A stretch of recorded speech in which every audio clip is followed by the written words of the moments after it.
All right. It's about 3 minutes after, so I think we'll get started. You good to go, Ed? So let me check with family. I think I just heard them say that they had to switch to a phone. Yeah, I think that's what I heard your mom say too. Do you want to? I think it's okay. We're recording anyway, so okay, good. So, well, welcome everybody. So on behalf of myself and Ed's co-mentor, Anita Corbett, I want to welcome you today to Edwin Corgiat's thesis defense and to his committee and family and friends. We're glad to have you. Ed came to Emory after doing an undergrad at the University of Cumberland, where he really excelled academically and won some awards.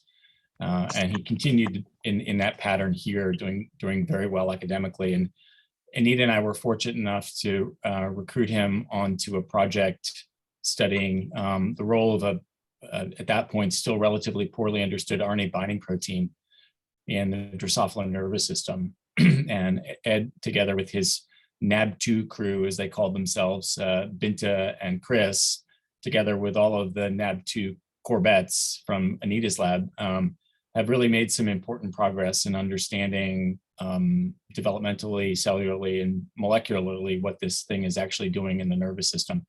And he'll be telling you about that today. So, you know, on a personal level, Ed is one of the most even-keeled people I know. He's always positive. His science is very rigorous. So when Ed shows you data, you know it's legit, which is very nice.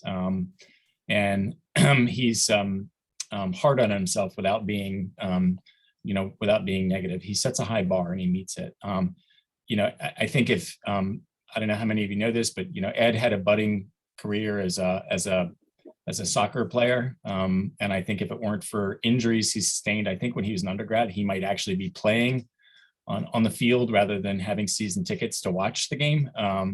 And he still has that passion for soccer that maybe you'll see in his slides, I think. He's made some critical contributions, a wonderful personality. We're going to miss him. So Anita, unless you want to add anything to that, Ed, you can take it away. Let me just add, I was going to echo what Ken said. It's really been a pleasure to work with Ed. He really has pushed this project forward. He's taken it in directions that Ken and I would not have been able to take it, with really rigorous analysis of the data. And I really appreciate it. Edwin, you're my 25th PhD student to graduate. So it's really feels like a bit of a milestone here. So congratulations, and we look forward to your talk.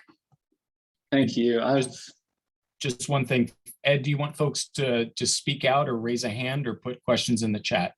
Feel free to go ahead and speak out if you have a question. If you put it in the chat, I may not see it, but I'll definitely try to get to it. Either way is fine with me. Let's see. All right, should be able to see my slides now. All right, just get the chat moved in so I can see it here. All right, so as I was trying to say, I've actually really been looking forward to these intros. So thank you both for that. It's really exciting. And yeah, so today I'm going to be talking about my graduate work in the story of how the NAB2 RNA binding protein interacts with a planar cell polarity pathway to pattern both axonal and dendritic development. And in my nearly 7 years in the Moberg lab now, or working out of the Moberg lab, I've been working in the Drosophila model system on a lot of different projects, but there's been two main branches to those projects. One where I've been looking at protein changes in the NAB2 brain, and another where I've been looking at genetic interactions of NAB2 in neurodevelopment. And I'm going to focus today mainly on this story of neurodevelopment with a couple little pieces from the proteome story. So to give you a little bit of an idea of where we're going to go today, I'm going to start off talking about a little bit about why we study NAB2 and why this is an interesting protein to look at, and then get a little bit more into the details of what we know about NAB2, and then really dig into some of the new insights that we have in adaptive function from the work that I've done in graduate school. But to kind of set the stage for this, I want to step a little bit further back and give us context, starting with the central dogma of biology. So central dogma of biology says there's a flow of genetic information from DNA to RNA to protein, where DNA is transcribed into RNA and RNA is translated into protein. And there's actually kind of a fun tradition that the co-mentored Corbett and Moberg students have, where we actually try to put the central dogma in the context of our own lives and give kind of analogy through that. And as Ken and you've already mentioned, Atlantic United and soccer is a really big part of my life, and I'm a huge fan. So we're going to kind of talk about the central dogma in the context of soccer. So starting off with DNA, if we think about this as the plan that the coaches are coming up with. So Atlantic United has really big game coming up in not too long. And I'm sure the coaches are hard at work trying to come up with the ideal game plan that they want to see executed on the day of. Those coaches are probably watching film, trying to look at other teams, figuring out what the actual template for their game plan is. And that's what we can kind of think of as our DNA. And then having the plan is great, but they need to have that actually executed on the day of the game. So you need to be able to relay that information. And the coaches are going to be relaying that through instruction and training, trying to get this message of what their ideal plan is across to the players. So that message is representing our RNA. And then when we actually get to the big game day, the people that are actually in the game making things happen are the players, and that's our protein. So these are the ones that are actually taking the action and trying to execute that plan. But there's a lot of steps that have to happen between coming up with the plan and actually executing it. And we're going to start focusing in a little bit more then on post-transcriptional regulation of RNA. So it's transcribed in RNA, and then we're going to be looking at the regulatory steps of that a little more. And there are a lot of different processes or a lot of different steps to RNA processing, but RNA binding proteins actually play a really big role in regulating RNA. So there's different steps to that. You have splicing, you have polyadenylation, adding poly A tails. You can have nucleocytoplasmic transport of RNA out into the cytoplasm, and RNA binding proteins act in all of these steps. Especially out in the cytoplasm, you can have transport and local translation of RNA. So there's a lot of steps to RNA processing. RNA binding proteins play a really big role in that. And that's really highlighted in the fact that mutations in genes encoding RNA binding proteins are highly associated with disease. So there are actually over 1,500 human RNA binding proteins linked to human diseases. And that's what this schematic on the right is actually trying to represent. So we have different diseases and disorders like cancer and neurological disorders, and all of these other bubbles are actually representing RNA binding proteins that have mutations linked to these diseases. And some of those include things like FMR that's linked to Fragile X syndrome, and TDP43 RNA binding protein that has mutations linked to Alzheimer's disease and dementia. So I want to focus in a little bit further then and look specifically at neurological disorders. So a lot of RNA binding proteins are linked to neurological disorders. And it's kind of interesting because we're looking at neurons and neurodevelopment, and neurons are a little bit special in that they have these dendritic and axonal projections that make the cell a little bit unique. And there's actually over 2,500 RNAs present out in axons and dendrites of a neuron. And RNA binding proteins, again, play a really big role in regulating these RNAs as they move out from the nucleus. So to focus in a little bit further, we're going to take one neurological disorder and focus in on intellectual disability. So intellectual disabilities actually affect about 2 to 3% of the worldwide population and are characterized by deficits in cognitive functioning and adaptive behavior. So cognitive functioning is often measured by IQ scores, so they have reduced IQ scores, and then these patients also have deficits in adaptive behavior, and that presents as things like difficulty dressing yourself, driving a car, trouble with normal social interaction. And it's actually estimated that the support needed due to these deficits in cognitive function and adaptive behavior result in about a $1 to $2 million lifetime cost in that support. So understanding the mechanisms underlying intellectual disability and the disruptions in neurodevelopment that lead to them, is a really interesting area of research. So we are narrowing down into intellectual disabilities and want to focus a little bit more into one particular cause of intellectual disability. So in the title, I had mentioned that I'm looking at this RNA binding protein NAB2, or the nuclear poly binding protein 2. And I want to talk about the human ortholog of that, ZC3H14. So both of these proteins are zinc finger poly RNA binding proteins, and mutations in the human ZC3H14 RNA binding protein were actually identified in a large tree and scale of heritable intellectual disabilities, where mutations were found in family members in rural Iran. And in that screen, they actually found mutations with a nonsense mutation leading to an early stop codon and a deletion toward the end of the protein. But since then, there have actually been additional patients, intellectual disability patients, identified with ZC3H14 mutations with frameshift mutations in the gene. And in this RNA binding protein, I said it's a zinc finger RNA binding protein, so that's represented here with this green domain structure. It also has a nuclear localization signal and a PWI-like protein binding domain. But really interesting, if you look at the expression of this ZC3H14 RNA binding protein, it's actually ubiquitously expressed. So if you look across different tissues, if you look at muscle, brain tissue, you see expression of ZC3H14. And this actually leads to a really interesting question. So we have an RNA binding protein that's ubiquitously expressed, but we're seeing mutations specifically lead to an intellectual disability. So why are we seeing tissue-specific diseases from a ubiquitously expressed RNA binding protein? And I've already kind of alluded to this a little, but it's quite possibly because neurons are fairly unique. They're highly sensitive to disruptions in post-transcriptional mechanisms. And this is in large part due to their complex architectures with these axonal and dendritic projections. These projections actually extend over really great distances relative to the cell size of the cell body. And to kind of give a little bit of an understanding of just how big these projections are, if you were to scale this cell body up to the size of a tennis ball, and you were to place that tennis ball in New York City, these axonal projections could easily extend out to LA. So you're having this cell with these very long projections, and they still need spatiotemporal control of gene expression out at the distal ends of the cell. RNA binding proteins play a really big role in that at a lot of different levels. But these cytoplasmic roles in neurons are additionally important. And this leads to this overarching question that I have for my project, and that a lot of the projects in both the Moberg and Corbett labs actually have. And that's, what is the function of NAB2 and why is it particularly critical in neurons? So to start out answering that question, I've said we have a Drosophila model. So what makes Drosophila actually a useful model for studying intellectual disability? So to start, Drosophila is actually a fantastic genetic model. It has a really diverse genetic toolkit.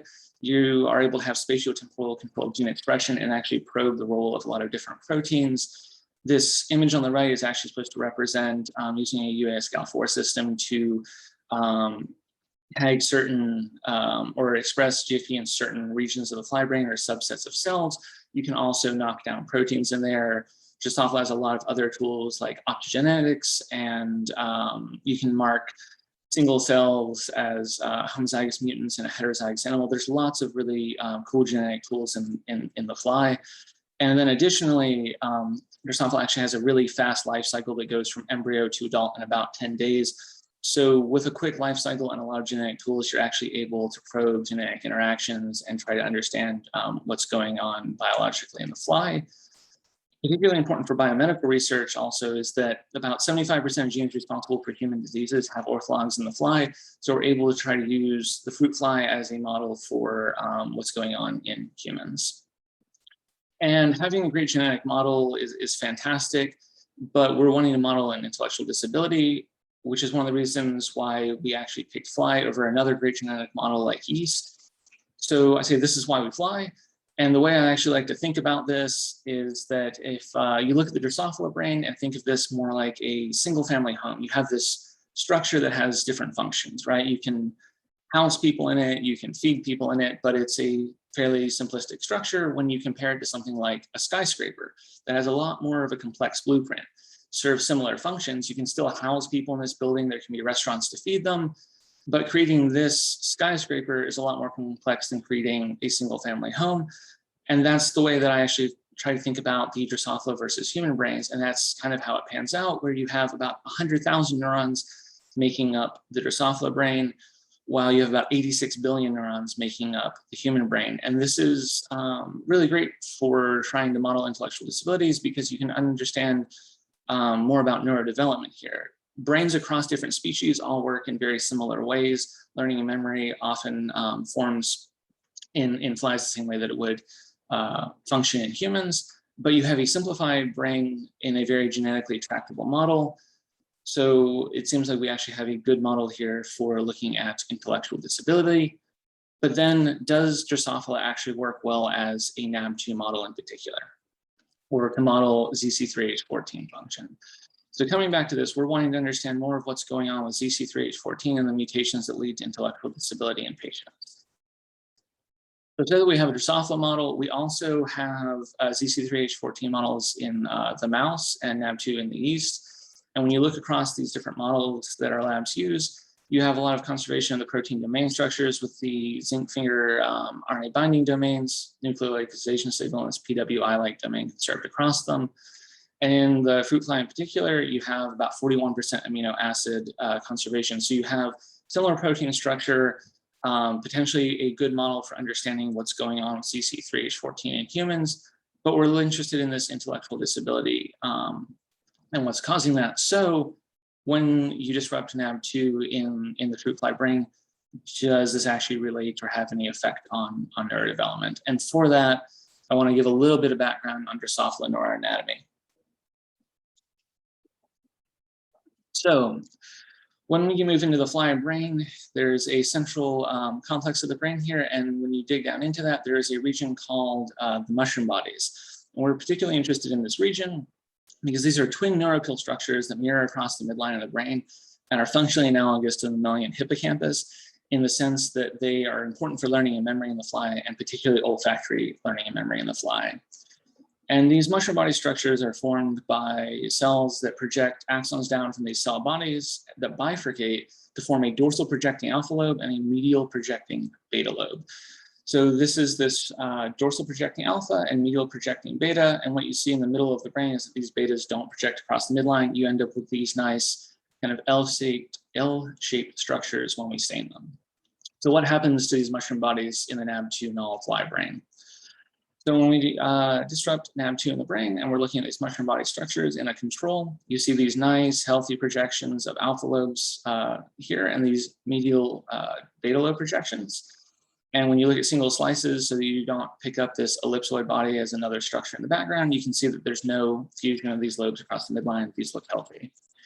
In the NAB2 null brain, you actually can see that there's missing, and we also sometimes see thinning of these alpha lobe projections, and we get fusion of these beta lobe projections across the brain or across the midline. So a center for learning and memory in the fly has neuromorphological disruptions when we disrupt NAB2. But what else do we know about NAB2 so far? We say that NAB2 has a critical and conserved role in fly neurons. And in part, we say this because if you express human ZC3H14 in just the neurons of an otherwise null fly, you're actually able to rescue survival defects that we see in the NAB2 null fly, suggesting that ZC3H14 is actually a functional ortholog of NAB2, and that while we also have conservation of structure, we appear to also have some conservation of function from flies to humans. I've already mentioned that we have neuromorphological defects in the flies, but really interestingly, when we re-express NAB2 in just the neurons of an otherwise null fly, so we're re-expressing NAB2 in those neurons, we can rescue both cellular and molecular defects with poly A tail length defects rescued and also the neuromorphological defects rescued. So then I want to kind of try to summarize a little bit more of what we know about NAB2. So using this model, if we look across the cell, we found evidence for NAB2 functioning at different levels of post-transcriptional regulation. In the nucleus, we found that NAB2 regulates poly A tail length and alternative splicing, and using the different models that our labs utilize, we've also found roles for NAB2 in nucleus cytoplasmic transport. And then in complex, we actually find that NAB2 functions with other RNA binding proteins like FMR and ataxin-2 to co-regulate different subsets of transcripts that have internal A-rich regions. And then as we look out into the cytoplasm, we found that NAB2 actually localizes out here, and or a portion of NAB2 actually localizes out here and seems to act as a translational repressor, potentially regulating local protein translation. So this is a lot of what we know about NAB2 so far, and that brings us to this overarching question again from my work of what is, or why is NAB2 particularly important in neurons, and what is it doing there?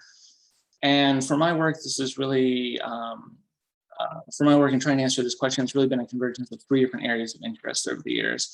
And that's looking at NAB2's function in dendrites, NAB2's function in axons, and potential interactions of NAB2 and this developmental pathway, the planar cell polarity pathway that I'll explain more of in a couple of slides. But as we get into this, I want to mention a couple of recurring systems and terms that we'll be talking about. I'll explain all of them in detail as we go, but I wanted to familiarize everyone with them.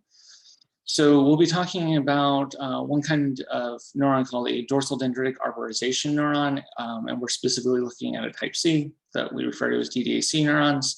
And I want everyone to know that when we're looking at these, we're actually specifically looking at dendrites of the neuron. And I've already mentioned the mushroom bodies. These are the cells that come down and bifurcate, the axon bifurcates to form these different lobes. So when we're talking about mushroom bodies, we're actually looking at axons in the fly.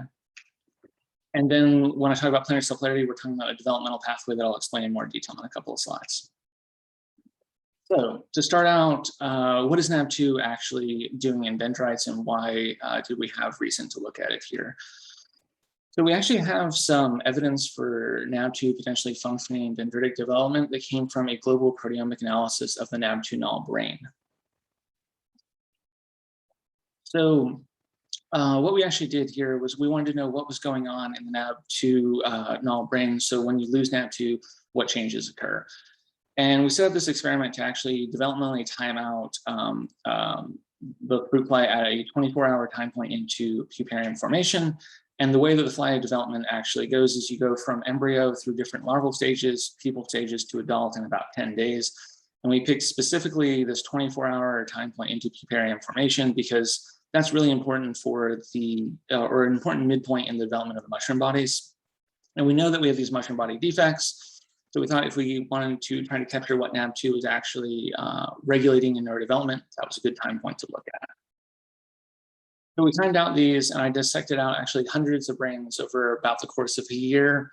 And we were looking at control brains and NAB2 null brains. And at this point, I'll mention that NAB2 null or NAB2X3 is a NAB2 null allele, and I'll use both NAB2 null and NAB2X3 interchangeably. So dissected out these brains, and then we worked with the Emory proteomics core to perform the mass spec on them, and then analyzed the data after that. And I really want to thank my partner, Dr. Sarah List. She actually is a fantastic data scientist and neuroscientist, and was really critical in performing all the analyses on the NAB2 proteomics data. So we had this global proteomics experiment, and we actually found that there were links to dendritic development in that. So there's a lot going on with this figure, but I'll walk you through what we're actually trying to highlight. So this is a chord plot. And on the right-hand side here, these different color-coded areas are looking at different biological processes. And then on the left are different proteins that were changed in the NAB2 null. In this case, all of them were downregulated, marked by blue or down in abundance. And these proteins have annotations to function in these different biological processes. I want to focus on a couple of them here. So these were our top changes in the NAB2 null brain. And we found proteins disrupted that were involved in neuron projection extension and guidance of that extension. And then also specifically in dendritic guidance and axodendritic transport. So from this, we can conclude that NAB2 regulates the abundance of proteins involved in different neurodevelopmental processes, and particularly in dendritic guidance as well as axonal development. So we have some evidence from the proteomics to say that NAB2 may have a role in dendrites. I'll also mention some evidence from the mouse model that I'm not going to show here. In our mouse model of ZC3H14, we also have found, other resolutions have found that with lots of ZC3H14, you have disruption of dendritic spine formation, and also that ZC3H14 is localized out in neurite projections or dendritic projections. So what happens to dendrites when we lose NAB2? Is there an impact on these actually? And for that, we're going to come back and explain in a little more detail one of those terms that I had mentioned. So we're specifically looking at a certain kind of neuron called a Drosophila class 4 dendritic arborization neuron. These are sensory neurons, and they're really a premier system for studying dendrites in Drosophila. And these neurons actually tile the body wall of the fly larvae, and there's about 15 neurons per segment of the body wall. And we're specifically looking at two of these very elaborate dendritic arborization neurons called DDACs, or dorsal dendritic arborization type C neurons. And I'm really happy that Dan could be here today, because in all of my presentations over the years, I've actually tried to make a point to thank both he and his lab for sharing reagents and training with us. This has actually become a huge part of my graduate work. So thank you, Dan, for both the training and for being here today. So I said that these neurons actually tile the body wall of the fly larvae, and they sit between both the skin and the muscle. And they have different functions in proprioception, nociception, muscle contraction. But we're using them as this beautiful system for studying in vivo dendritic morphology. And like I said, we're looking at a certain kind of dorsal dendritic arbor. And when you zoom in, this is actually what you can see. So what are we looking at in these images? So the neuron's made up of a cell body with dendritic and axonal projections. This cell body, or soma, in this image is this larger dot here in the center. And this thicker projection moving down and out of plane is actually our axon, with the rest of the signal actually being this very elaborate dendritic arbor of the DDAC neuron. And then where you see these tiling marks on the side here, this is where this neuron's actually butting up, or butting up with the adjacent neuron in the other body wall segments. And when we have a little more contrast, you can see a little bit more of the detail of what these dendritic arbors look like. So what happens in these DDAC neurons when we look at NAB2? So in the control dendritic arbor, you can see there's a certain kind of branching pattern and complexity to it. There's a highlighted box down here showing a little bit more detail of what we're actually looking at these projections. And then with loss of NAB2, we actually see that there is an increase in the complexity of the dendritic arbor. So again, if you look at these highlighted areas, they're a little more clear to see. There's a certain kind of branching and control. We see more branches, more turning and curving of this dendritic arbor in the NAB2 null. And that's what it looked like by eye, but we wanted to be able to also quantify this across the arbor. And for that, we used a technique called a shoal analysis. The way a shoal analysis works is you start at the soma of this cell, and you have concentric rings coming out from that soma, where we're measuring the signal of this dendritic arbor and counting how many times that signal intersects the rings. And that serves as a proxy for the complexity of the dendritic arbor. So when we quantify that, we actually confirm what we saw by eye, that the NAB2 null actually has an increased complexity relative to the control. But actually, pretty interestingly, when we actually knock down NAB2 in only these DA neurons, we actually also see that that increases complexity, suggesting that the role of NAB2 in these particular neurons is cell autonomous. And then even on top of that, we can overexpress NAB2 in just these neurons. And when we do that, we actually see that it decreases complexity. So we're getting this NAB2 dosage dependent effect on the dendritic arbor, increasing complexity with loss and decreasing it with more NAB2 present. But from this, we can conclude that NAB2 limits the complexity of these dendritic arbors. So there's even a little bit more detail that I wanted to add into that analysis. And for any younger graduate students that are tuned into this, this is a really great example of why you want to be talking to your thesis committee openly and frequently, especially at your committee meetings. So a few years ago, I was actually presenting this data for the first time to my committee. And as we were all mulling over this and looking at these dendritic arbors, a lot of the committee members actually started to notice that there were seemingly more branches and complexity at the distal ends of this arbor than the proximal ends. And Dorothy Larratt, one of my committee members, actually recommended that we take the shoal analysis and use that to look at proximal and distal ends of the arbor to see if there was a difference. So the blue and red here is actually representing that we took this proximal half of the arbor and the distal half of the arbor to see if there were differences. So we saw increased complexity by shoal analysis in the whole arbor, and when we looked at the proximal half, actually what what my committee saw was very accurate, that there was not a difference at the proximal part of the arbor, but that the difference in the complexity that we were seeing across the arbor was due to the changes at the distal ends. So this is actually, like I said, a pretty good example of why you want to be talking to your committee, but also it fits really well with trying to understand the function of NAB2. So we've been thinking that NAB2 as an RNA binding protein may be functioning in neurons to traffic and control regulation of RNAs out into the cytoplasm. And we're actually seeing increased defects from loss of NAB2 as you get further and further away from the cell body. But from this initial pass of looking at dendritic arbors, we concluded that NAB2 limits the complexity specifically in the distal projections of these dendritic arbors. But we wanted to know a little bit more, how specifically does NAB2 limit arbor complexity? So there's a lot of different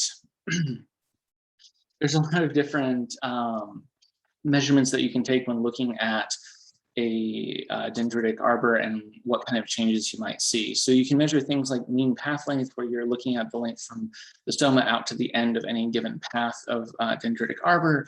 You can be looking at specifically the lengths of the different branches from one branch point to the next. You can measure how many branch points you actually get as you move out from the stoma, and you can even quantify the angle of the branches.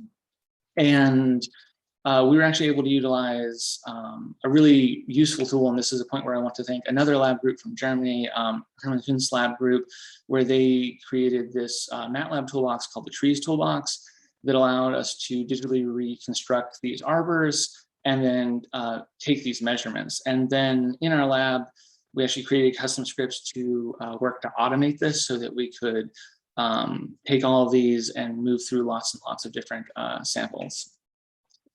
And what do we actually get when we look at these different measurements in the NAB2 null arbor? So what we're looking at down here is a summary of this data in a balloon plot.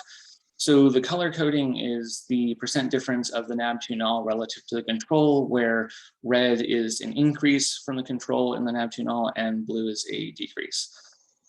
So when we look at this, you actually see that there are a lot more branch points in the NAB2 null. You also see that, as we've already said, there's an increase in shoal intersections and an increase in total cable length. And total cable length is the amount of total arbor that we see. So that's summing up all of the amount of the arbor, all of the different projections together. So there's a little bit of an increase in the total amount of arbor, but a lot more branch points. And that makes sense when you see some of the other measurements on this end, where we have a decrease in the mean branch length.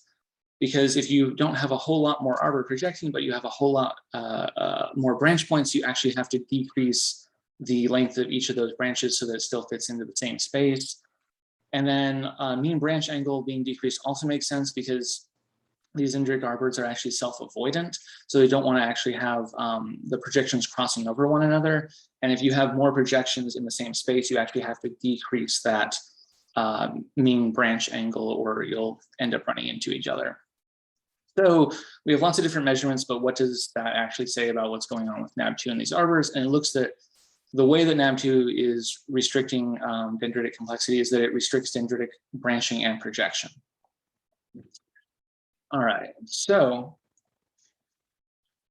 that's a view of what NAB2 is doing in these dendritic arbor neurons. And then coming back to this question of why is NAB2 particularly important in neurons, I wanted to move from looking at NAB2 and dendrites to looking at potential interactions with this pathway that I've mentioned a couple of times, the planar cell polarity pathway. So what is this planar cell polarity pathway, or PCP pathway, that I mentioned?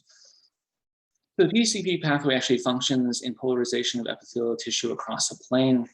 That's how it's typically studied, and that this pathway actually functions through asymmetric localization of two different protein complexes. One marked here in Van Gogh and one marked here in red is Van Gogh, and the other frizzled marked in blue. These two different protein complexes are actually intracellularly antagonistic. So they actually help push each other to polarize or be asymmetrically polarized on the cell. And then they also signal downstream to control actin polymerization dynamics within the cell. But why are we actually interested in this pathway? So a few years ago, an undergraduate that had worked with me actually published a paper showing genetic interactions between NAB2 and different components of this PCP pathway. On top of that, PCP mutants in both the DDAC dendritic arbor system that we've looked at and the mushroom body system have phenotypes very similar to our NAB2 mutants. And then I think interesting for the project as a whole is that PCP mutations in human patients actually lead to intellectual disabilities and other neurological disorders. So we have these genetic interactions, and we wanted to look a little bit deeper and see if we found ongoing interactions between NAB2 and components of the planar cell polarity pathway. And for that, we turned back to the proteomics data and did a deeper analysis in the NAB2 null brain. In this deeper analysis, we were focusing specifically on potential changes that may have occurred to components of this planar cell polarity pathway. And when we looked at that, I'm showing another chord plot here. We found that there were changes in the NAB2 null brain proteome of PCP-linked proteins. So again, what we're looking at on the right side is color-coded biological processes. In this case, all of these are processes related to planar cell polarity. And on the left, you have different proteins that have annotated function in different PCP parts of the pathway. And these are both increased in abundance and decreased in abundance. But what I wanted to focus on is that we had actually significant changes in the biological process terms for establishment of planar polarity, protein localization involved in planar polarity, and also changes in downstream effectors of the PCP pathway. So we had lots of different proteins that were changed in the NAB2 null brain, linked to planar cell polarity. That was about 6% of the total changes that we saw. So from this, we concluded that NAB2 regulates protein abundance of PCP pathway components. But we've looked at genetic interactions to fly and changes in the brain, but how do NAB2 and PCP components potentially interact in neurons? So for that, we switched back to looking at these dendritic arbors that we've been showing and asked, do NAB2 and PCP components interact in dendrites? I'm showing again the control arbor and the NAB2 null arbor that we've seen, and then I'm leaving the PCP pathway up here for reference as we go through. We first looked at a heterozygous allele of one of the core components of the pathway, Van Gogh. And when you look at a heterozygous allele of Van Gogh in these DDAC arbors, there's no phenotype, there's no defect relative to control. But really interestingly, when you take this heterozygous allele of Van Gogh and put that in the background of the NAB2 null arbor, you actually see an increase in the dendritic complexity. So we had increased NAB2 complexity, or the arbor complexity here with loss of NAB2. It increases even more when you combine this Van Gogh allele. So we actually dominantly enhance the NAB2 null phenotype in this dendritic arbor.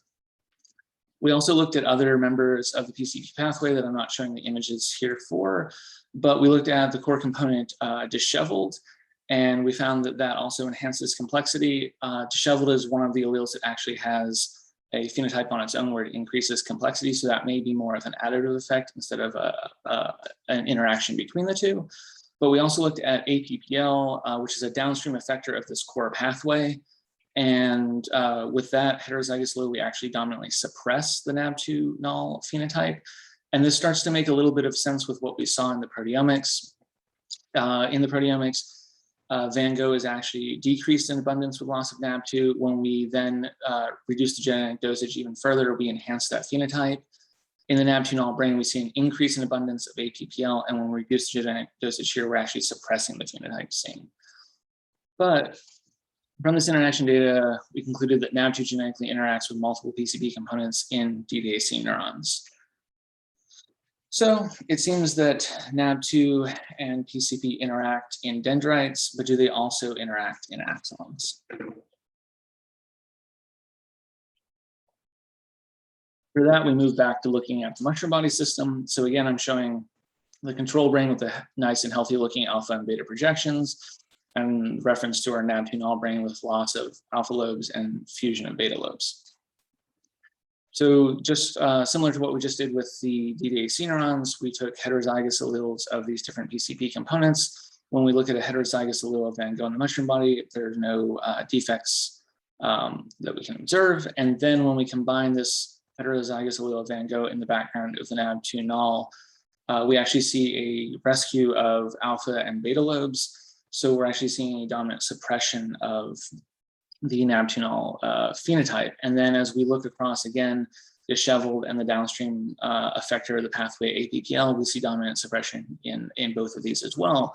So this starts to get kind of interesting with our story, because we're actually seeing differences in how PCP components and NAB2 genetically interact depending on what kind of neuronal context they're in, where we saw enhancement with Van Gogh in the DDAC system, but we're actually seeing suppression in this mushroom body system. So we're starting to see that whether you're in axons, dendrites, or potentially different kinds of neurons with different kinds of cells around them, you're seeing different interactions. And this actually gets a little bit more interesting when we quantify the defects seen in the alpha and beta lobes. So when we look at the alpha lobe phenotypes, all three of these alleles, Van Gogh, APPL, and disheveled, all suppress the alpha lobe phenotypes. But when we look at the beta lobe fusion phenotypes, we actually see that Van Gogh and APPL also suppress those, but disheveled does not. So even within a single cell, so these mushroom bodies project axons down that bifurcate to make both the alpha and beta lobes. We're seeing genetic interactions in the alpha lobes with disheveled, but not in the beta lobes, suggesting even more that the context of these interactions is really important. But from this mushroom body data, we concluded that NAB2 genetically interacts with multiple PCP components in mushroom body neurons.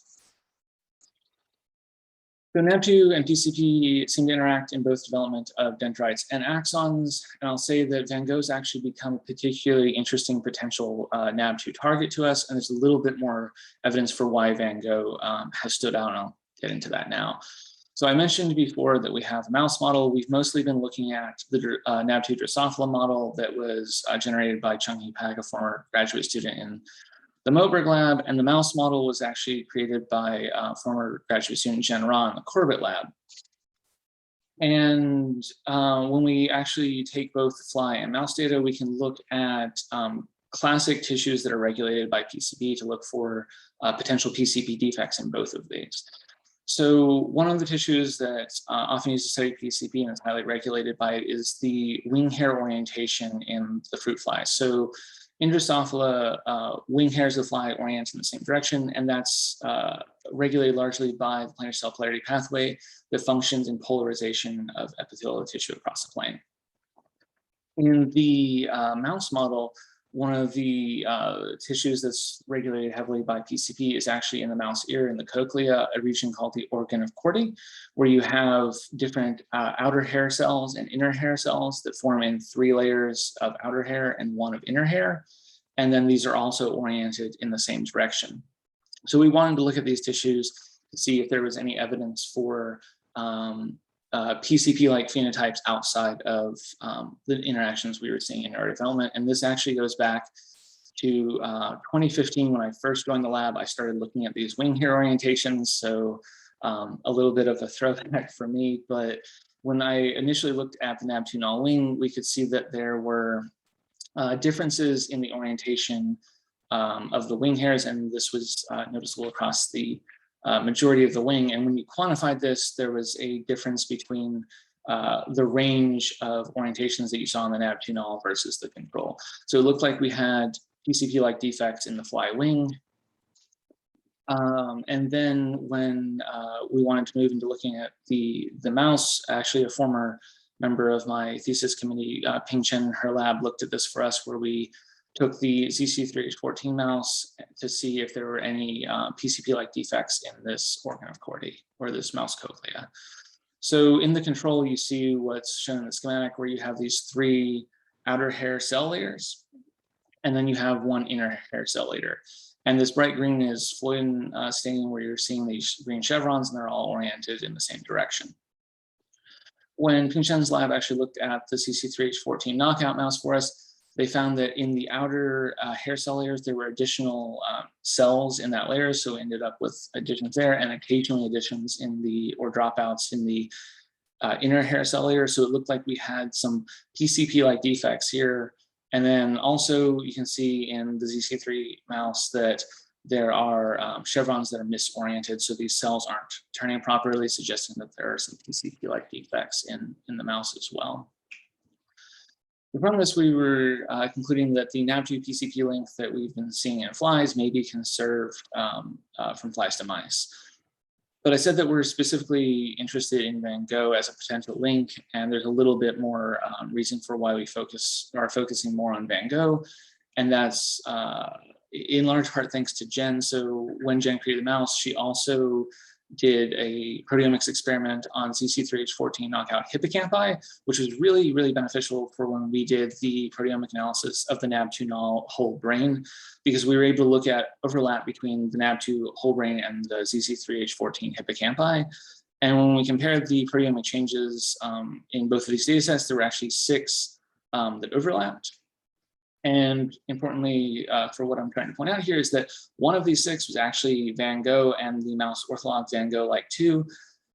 So we're seeing changes in the fly and the mouse brain of Van Gogh. And then on top of that, 3 of the 6 here actually have PCP annotated functions. So it's looking like we may have conservation of this link between NAB2 and the PCP pathway to ZC3H14 and the PCP pathway in mice. So as I just said, it looks like both the fly and the mouse data are suggesting that Van Gogh may be an important NAB2 target.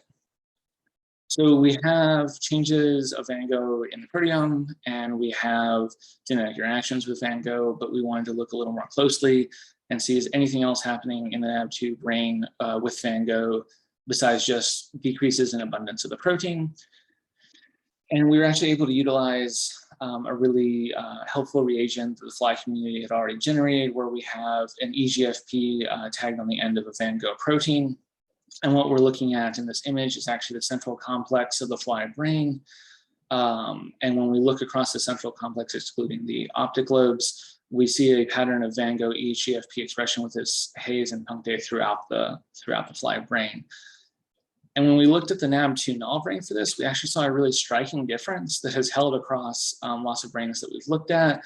And that's that you see this exclusion of Van Gogh EGFP signal from the central neuropil of the brain. So what we're seeing is on this cortical surface, there are a lot of cell bodies that actually project axons and dendrites down into the central neuropil. And we're seeing Van Gogh expression along this cortical surface, but we're seeing the exclusion of it in the central complex or in the central neuropil. But we also wanted to be able to quantify this and see if this difference that we're seeing by eye holds up by quantification. And for that, we also co-stained with NCA2 that marks presynaptic density in the brain or presynaptic active zones. And we were able to use this to orient ourselves in the brain and show that, yes, even though Van Gogh EGFP is absent here, we do still have formation in the brain, and then picked 2 regions of interest on the cortical surface and in the central neuropil. And we quantified Van Gogh EGFP fluorescence across those and found that what we saw by eye held up by quantification, where there's no difference in the cortical surface intensity of Van Gogh EGFP, but that you do see a decrease in the Van Gogh EGFP intensity in the neuropil of the NAB2 null brain. So from that, we concluded that NAB2 is required for Van Gogh EGFP protein to accumulate in the neuropil. So now I want to start stepping back up a little bit and taking a more overview of what we've been looking at. So the overarching question of the work that I've had in grad school has been, why is NAB2 particularly critical in neurons? And we've been looking at functions of NAB2 in dendrites and axons and potential interactions here with this planar cell polarity pathway. And I want to come back up to this model that we had of NAB2 function at the beginning of the talk and add some of the new insights from my graduate work in here. So at the beginning, I've said that we have evidence for NAB2 functioning in regulation of poly-A tail length alternative splicing and in nucleus cytoplasmic transport, that NAB2 functions with other RNA binding proteins, including FMR and ataxin-2, to regulate different subsets of transcripts, and that we found ZC3H14 and NAB2 out in the cytoplasm of cells and it potentially acts as a translational repressor, controlling local protein translation. From the work that I've presented and done in graduate school, we found that NAB2 also regulates PCP protein expression, that NAB2 genetically interacts with PCP components in neurodevelopment of both axons and dendrites, and that NAB2 regulates, in addition to Van Gogh protein abundance, also Van Gogh protein localization at the distal projections of neurons.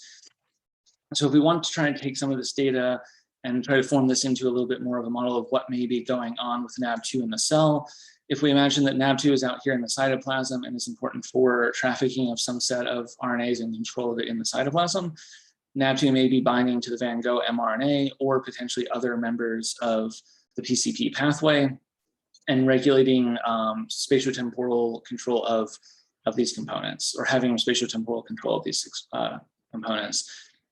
And interestingly, for the PCP pathway, if you disrupt single members of the pathway, you can disrupt the function or activity of the pathway as a whole, because the asymmetric localization of these complexes is important for its function. And if different members drop out, you can disrupt that localization pattern. And I want to take a second and talk about a couple hypotheses that the PCP field has for what the pathway may be doing in neurodevelopment. So it's hypothesized that the PCP pathway may be important in neurodevelopment because of control of downstream control of actin polymerization dynamics, where part of the pathway actually promotes and the other part inhibits actin polymerization. And you can imagine that would be important in the development of a neuron. If you're out at the growth cone and you're making projections that grow out and fall back as you project through the neuronal substrate, it's important to have actin stabilized in the proper way. So if you disrupt PCP actin polymerization, you may actually be disrupting the ability of the neuron to grow properly. Another hypothesis in the PCP field is actually that it's this asymmetric localization of the complexes that's important, because I had said earlier that in between cells, Frizzled and Van Gogh are attractive, even though within the cell they're antagonistic. Some hypothesize that actually Frizzled or Van Gogh are expressed on the neuronal substrate around this projecting neuron, either glia, other neurons, that there are like Frizzled or Van Gogh sitting there, and these are used as attractive cues to help that neuron grow through the neuronal substrate. So this is potentially a model incorporating the work that I've been presenting, and I want to step back one bit further and come back to the beginning where I said we were going to talk about why we study NAB2, what we know, and what we found. And I want to focus a little more on why we study NAB2 and where we're potentially going with some of this. So starting out, I had said that NAB2 has a critical and conserved role in fly neurons, and through the presentation, I've shown that NAB2 genetically interacts with PCP pathway components, that we have PCP-like defects in the fly mouse, and that we have Van Gogh protein abundance changes in the fly mouse, and had mentioned earlier that human PCP gene mutations lead to intellectual disabilities. And I think this is really interesting to speculate around, because we started off saying that we're interested in the function of ZC3H14 in humans as it relates to mutations leading to intellectual disability. We've moved into the fly model to try to understand more of what's going on there, and also have done a lot of work in the mouse model. We're now showing that there are these interactions with the PCP pathway in the fly that seem to potentially be conserved to the mouse. And if you want to speculate a little more, it's possible that the interactions of ZC3H14 or NAB2 with PCP may be conserved from mouse to humans as well. And early on, I had said that there are a lot of different RNA binding proteins linked to different disorders. Interestingly, a lot of these mutations in RNA binding proteins, while they bind different transcripts, converge in similar developmental pathways. And I think it's possible that some of the cause of what we're seeing in ZC3H14 intellectual disability patients may be disruption of PCP activity in those patients, particularly considering that PCP gene mutations lead to intellectual disability in patients by themselves. So with that, I want to make some acknowledgements to my lab groups. So both the Moberg and Corgiat lab, there have been tons of members that I've had the pleasure of working with over the years. I also want to thank my thesis committee. As I've already mentioned, their discussions have been really instrumental in guiding my project. And again, make special thanks to both Dan Cox and Sarah List for their help on the project, and acknowledge some of my funding sources. And then also to thank everyone that's here today for taking the time to be here and let me present my graduate work to you. I'm really excited to have been able to do this. And I want to take some of your questions, but also mention that after we have some discussion and questions, I'd like to make a few personal acknowledgements. I have some slides for those. And then also there's going to be a Zoom reception this afternoon at 2:30. I think Sarah's going to put the link in the chat now so that if any of you are free, it'd be really nice to stop by and be able to talk this afternoon. And then for questions, I'll leave you with the model slide to kind of ponder. Thank you.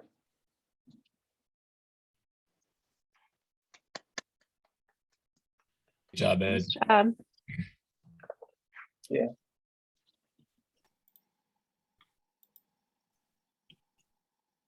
Steve, yeah. Yes, please. So planar cell polarity is involved in a lot of biological phenomena, particularly setting up skin. It plays critical roles during early embryogenesis. Have you noticed any defects in any of these other processes in which planar cell polarity has been implicated?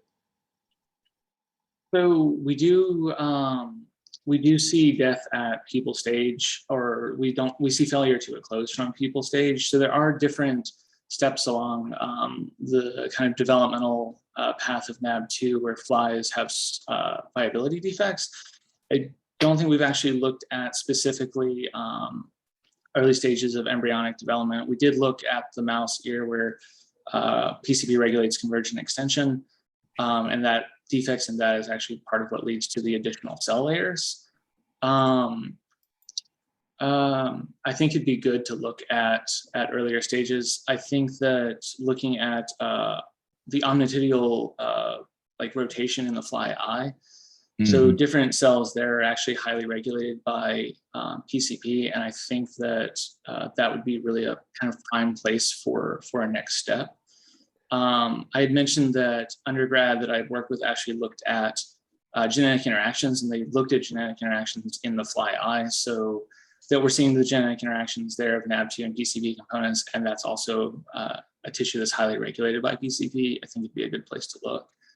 Is there any other problems with the circulatory system, for instance, where pruning also plays a major role? Because essentially what you're talking about in the nervous system is it looks like pruning is off. So I don't think that we've had evidence for NAB2 changing the circulatory system. We considered for a while that it may have potential heart defects in the fly. With pruning in the nervous system, the time points that we picked are points where there's active projection rather than pruning. And I think it's more of a growth defect. We don't know that for sure, but at the point that we are looking at the mushroom bodies in the pupae, so in the larval stage, there are mushroom bodies that form from gamma neurons, and then those do get pruned back. And then those alpha and beta lobes are reformed with the alpha beta neurons. So I think we're looking at defects at a growth point rather than a pruning point. But the defects that we see in DDAC neurons could be pruning defects because we're actually looking at a point where those are fully developed, but we're seeing increases in complexity rather than decreases. So I'm not sure it would be a pruning defect in the DDACs or not. That's harder to say. Thank you. Very nice talk. Thank you. I have a question, Ed, if I can jump in. So given the branching phenotypes and the mushroom body phenotypes, I'm just curious, and also, you know, the human intellectual disability, are there morphological changes in human brain development? So for example, a smaller brain size or less complexity in cortical layering, or likely that's so rare that you couldn't do that study. So maybe in your mouse model, have you guys started to look at that? Yeah, so thank you for pointing this out. Yes, because the initial patient mutations were found in families in rural Iran, we haven't been able to do anything like MRI scans to look for structural defects. The Corgiat lab has been looking at the mouse model, looking at like hippocampal size, and I don't think there were defects in hippocampal size. I'm not actually remembering right now, but we did find, like I had mentioned, there are dendritic spine defects in the mouse. So there are some morphological defects in the mouse model. Something I didn't get a chance to mention from the proteomics data, because I tried to focus more on like the genetic interactions part. There are actually a lot of proteins that are involved in synaptic signaling that are disrupted in the NAB2 whole brain. So it may be a thing of having patients with disrupted neuromorphology leading to disruptions in brain function. But I actually think that a really, really interesting potential path for us to, like, as the labs like continue pursuing, is to look at connectivity of neurons and not just neuromorphology. Because there may be functions, we're looking at developmental stages, there may be functions for NAB2 at an adult stage also in maintaining neuronal health and connectivity. Very cool. Thank you. Thanks. Andreas? Hey, nice talk. I had two questions. I guess one, I'm sorry, I had some distractions, so maybe you address that. But in addition to the genetic interactions, what do you know about the molecular interactions between NAB2 and Van Gogh, and if they're the same in all the different contexts? And then secondly, since I'm teaching developmental biology and I'm right at this point in my class, one of the sexiest things these days is organoids, and lots of people work on brain organoids, and you can use human cells. Do you think that might be something that, at least for the developmental defects, might be suitable to confirm that humans are really the same as all other animals? Thank you. Yeah, thanks. Those are cool questions. So to start with the first one, the molecular interactions. So one of the previous graduate students that just left in last year, part of our NAB2 crew, was Chris Rounds. And he actually performed RIP-seq to try to figure out what RNAs were actually being bound by NAB2. And when we actually looked at that data, there were no recognizable or like measured RNAs of the NAB.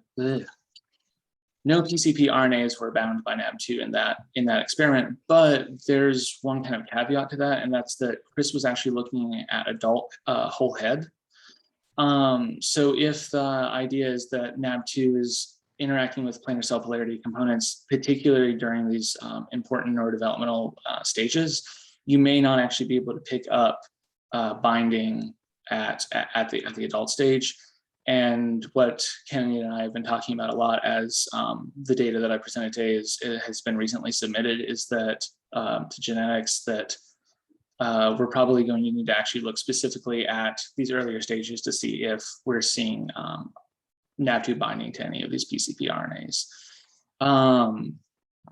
So that's some of the molecular interaction information. And then the organoid question is one that I've not considered, and is actually like a really, really interesting idea. I don't know a lot about how reliable looking at organoids compared to a human or like a model system like a mouse is, but the ability to actually grow up human cells into a structure and look at that is promising, particularly since we don't have a lot of access to the patients that have been identified with ZC mutations.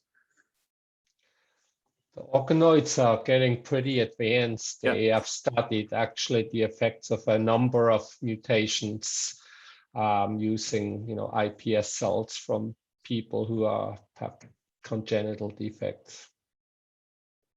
Thanks. Might be worth thinking about.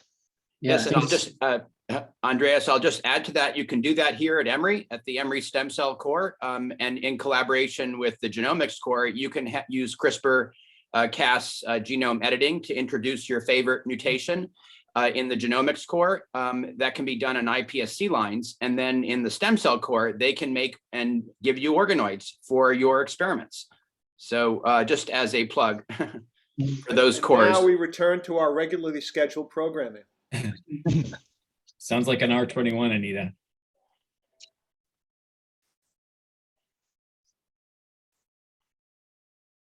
All right. see. Any other questions? Trying to see if anyone has their hand up. If you do, just feel free to talk. I don't see any other science questions, so. Sorry, I do have Sarah. one question. Oh, So, hi Ed, great talk. Hey, thanks. I have a Van Gogh GFP question. So you Mhm. show that it is in the NAP2 slides, it's depleted from the GFP signal is not in the neuropils. Or Yes. so do you predict that there are just no components or just mislocalization, and that's giving the defect that you see in the NAP2 slides? So In relationship to, I guess, because that's like almost no signal, right? So that's like all the cells there or all the components. So I guess the first question is it just not essential, or is in that part of the brain or those cell types? So I think it's a good question and brings up something about the alleles that we use in some of the genetic interactions too. So Van Gogh functions in both canonical Wnt and in the non-canonical PCP pathway. So I think that you are still seeing healthy cells because, or at least partially healthy cells, because you are still getting Van Gogh production and expression at the cell bodies. I think that what we are seeing is that there's a decrease in the production of Van Gogh in the whole brain because you aren't getting local translation of Van Gogh out in the distal ends of the neurons, and that might be what's responsible for actually the decrease in the whole brain that we see. I think it needs more kind of tuned in experiments to answer some of the questions, but I do think that Van Gogh is probably important, and PCP function is important in some subset of neurons in the brain, including mushroom bodies, because when you disrupt, like when you have these homozygous mutant PCP alleles, you disrupt mushroom body neuromorphology also. So I would say, at least for the mushroom bodies, PCP is actually important. And I said that the genetic interactions that kind of brought this up is that the alleles for the core components of the pathway that we were using were mutations specific to the PCP side. So they're mutations that don't disrupt canonical Wnt signaling. So yeah, I think that's what we're saying. Thanks. Thank you.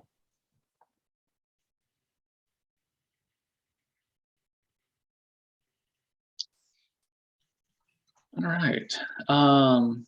If there aren't more questions, I'll go ahead and move to my acknowledgements slides.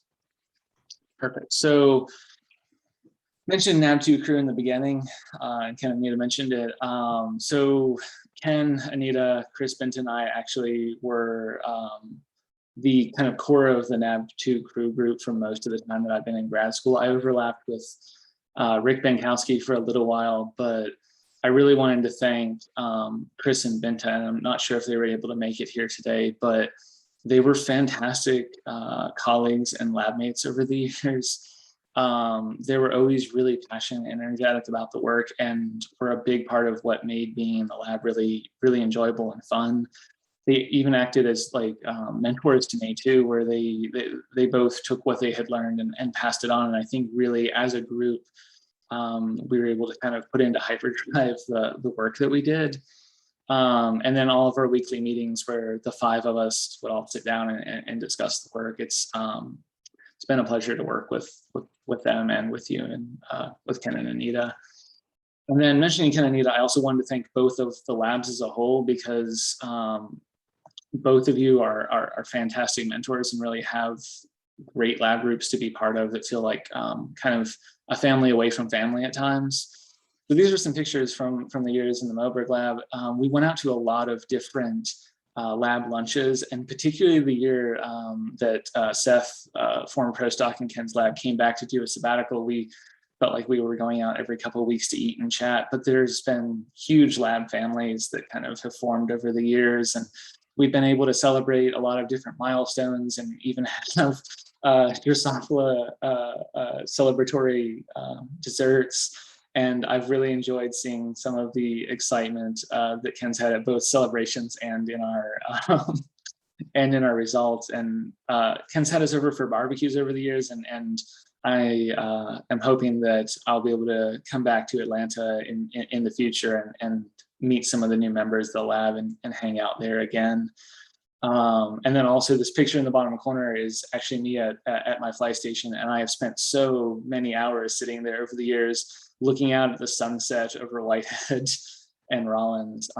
But I've had a tremendous amount of really great memories in the Moberg lab. And then even though I worked primarily out of Ken's lab, I've been part of the Corgiat lab and have always really enjoyed the celebrations that we had there too, including some of the Christmas parties and cookie baking that we did and other celebrations of milestones. And then a really special moment in the Corgiat lab for me was I actually got to be part of the group that went to Spain a few years ago for the Nucleate Cytoplasmic Transport Conference. And I'd never been to Spain. We got to explore Girona and have some amazing food and talk science. And I have great memories from that trip.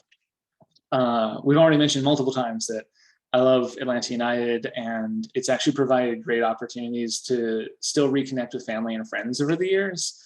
And I think Cal is here today, but Cal Stockwell is actually my oldest and best friend. We've been friends since elementary school. We roomed together in college and played soccer together.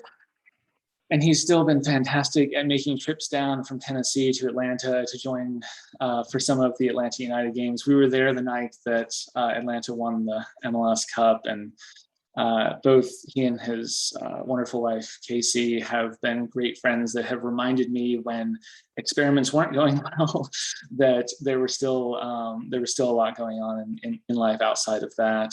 So thank you, both of you, for being there over the years. And then I wanted to thank my parents and my family. They have supported me throughout my entire life, and I'm really happy that both of you could be here to see me present my graduate work today. Your support in grad school has just been unwavering, and I can't thank you for all you've done in my life to lead up to this point. And again, mentioning Atlanta United, we got to meet up for some games over the years, which was really nice to be back in Tennessee, but also be able to hang out in Atlanta.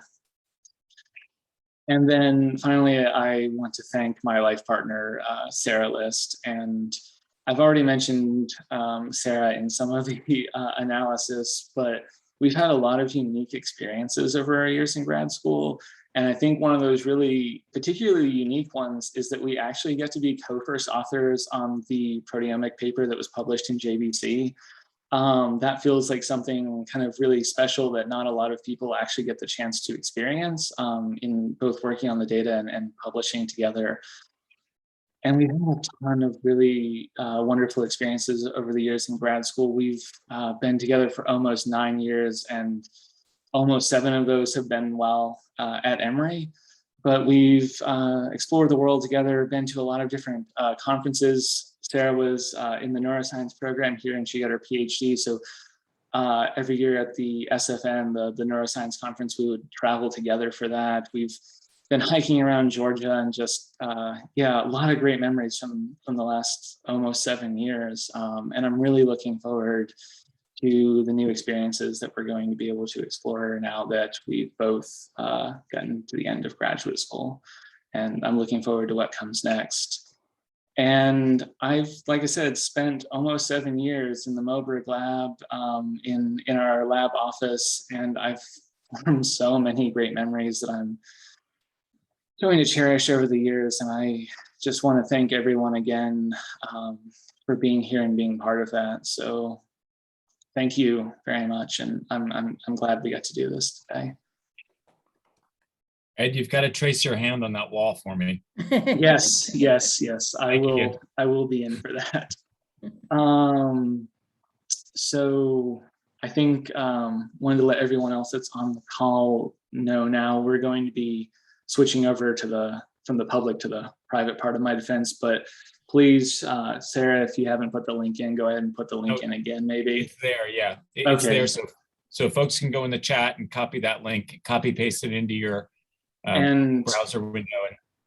And if you miss it for if you miss it for any reason, feel free to email me this afternoon. I'd like to be able to see friends and everything at the reception. Hey, Ed, do you want to keep recording? And is Sarah going to now switch you over to host? Yes, I think that's the plan. So let me stop sharing for a minute. All right. Thank you for all looking at this, everyone. I'm seeing the chat now.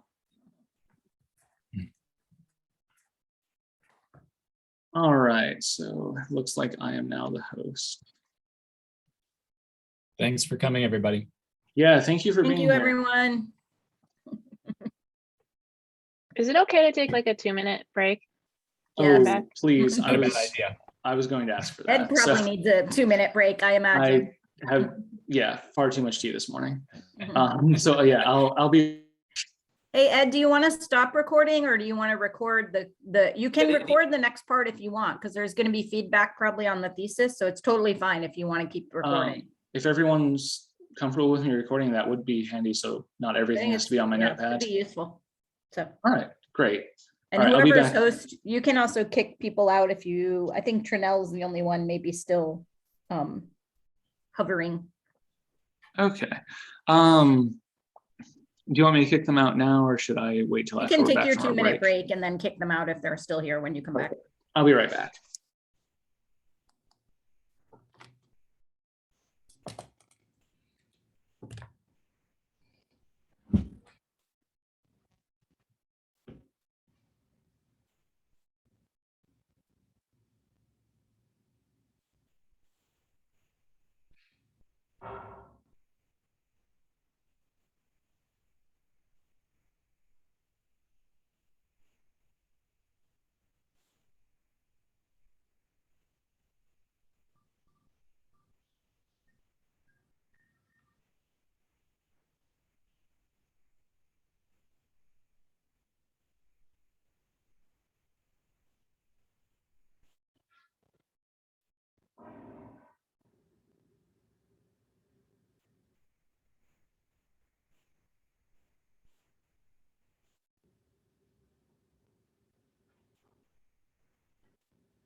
Back.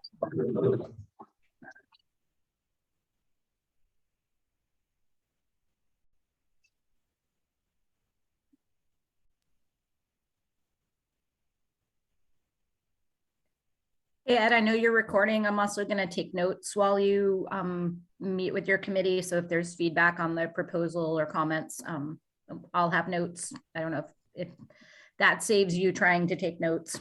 No, that'd be great. Yeah, I'll try not to jot too much down then if you're gonna have some Yeah, notes. I think it's a little hard when you're trying to think and respond and everything without. So Ken, I just said I would take notes, but he's also recording this. So I think we'll have a good record of feedback. That would be great. It's good to have the backup notes. Let's see. Gary is definitely back. I think UA might be back. Oh wait, make sure people are back.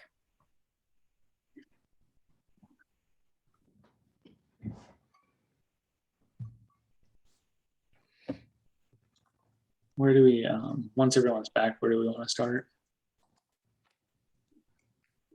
Whoever wants to start first can start. So I can start. Let's You want to see. just wait a minute This- and make sure Tamara is back? Yeah. There she is. Okay. Great. Go for it, Gary. Okay, great. Edwin, that was a superb talk and a real outstanding thesis. I enjoyed serving on your thesis committee. I enjoyed reading your thesis as well. What is the status of the chapter 3 that is under that was submitted? It's on bioRxiv, right? It's on bioRxiv now. It was initially submitted to Current Bio, and now we heard back from them. We've submitted to genetics. Oh, great. So we decided to switch over. I wanted to talk about for any RNA binding protein, I think it's really important to understand how it directly regulates targets as well, but also how it broadly regulates non-targets and other RNAs and the proteome. And I think you have not really made that distinction in your thesis or in your presentation. And it leaves us wondering what NAB2 does and whether these are targets or non-targets that you're talking about. Mm-hmm. And so, in your model and in your schematics, you talk about previous work of NAB2 as a repressor. In your last slide, you say these results are consistent with it playing a role as a repressor, perhaps locally. But in your proteome, you're talking about a lot of proteins that are downregulated. And I want you to spend some time to talk about some of these targets, whether it be Futch or Van Gogh, and tell me whether tell me whether they're up or they're down, and whether you think this is direct or indirect, and because that was really missing from your writing as well as your presentation. Okay. Yeah, that actually it's a really good point, because I had hoped for that to come through in the writing, and it's unfortunate that it didn't come through. I think that there's some inference even without having like RIP-seq data for the pupil brains between what is potentially a direct binding and what is an indirect binding, just with looking at overlap between Chris's and Bento's work also. So yeah, let me see. Just talk about Van Gogh. I like the figure showing there's A stretches in some of these. That was really clear. You didn't really talk about that in your seminar, but that was really clear. So walk me through your model of how NAB2 regulates Van Gogh. Okay. And whether it's a positive or negative regulator. So okay, so for Van Gogh specifically, I think that with the poly A stretches that we see, that yeah, it may be potentially binding directly, and if we work with the model of it binding directly to Van Gogh, I think that it could be important for not repressing local translation, but for helping traffic Van Gogh out to the distal ends of the neurons, which is what we're seeing absent in the Van Gogh EGFB data. So I think that if you have the loss of NAB2, you're not able to properly traffic, and you get some expression at around the cell body, but not at the distal ends. But then out at the distal ends, since with loss of NAB2, we see decrease of Van Gogh. I don't think that it's trying. I don't think it's working as a translational repressor there. I actually think my model for it is involved in Van Gogh mRNA trafficking, and the translational repressor part of that model slide was referring to some of the work that Rick had done. But I think in the case of Van Gogh, it may be functioning in trafficking more than. So that's really an attractive hypothesis. I like your data. The quantitative fluorescence was really nice, showing reduced Van Gogh protein in neuropil. That's and so one hypothesis that follows is that maybe NAB2 plays a role in Van Gogh RNA localization, but you haven't studied that. You haven't shown that, and that gets to my second point. Is that you talk in several slides about how previous studies have really implicated NAB2 playing roles and functions in RNA localization, but that's not true. It hasn't been shown. It's in particles.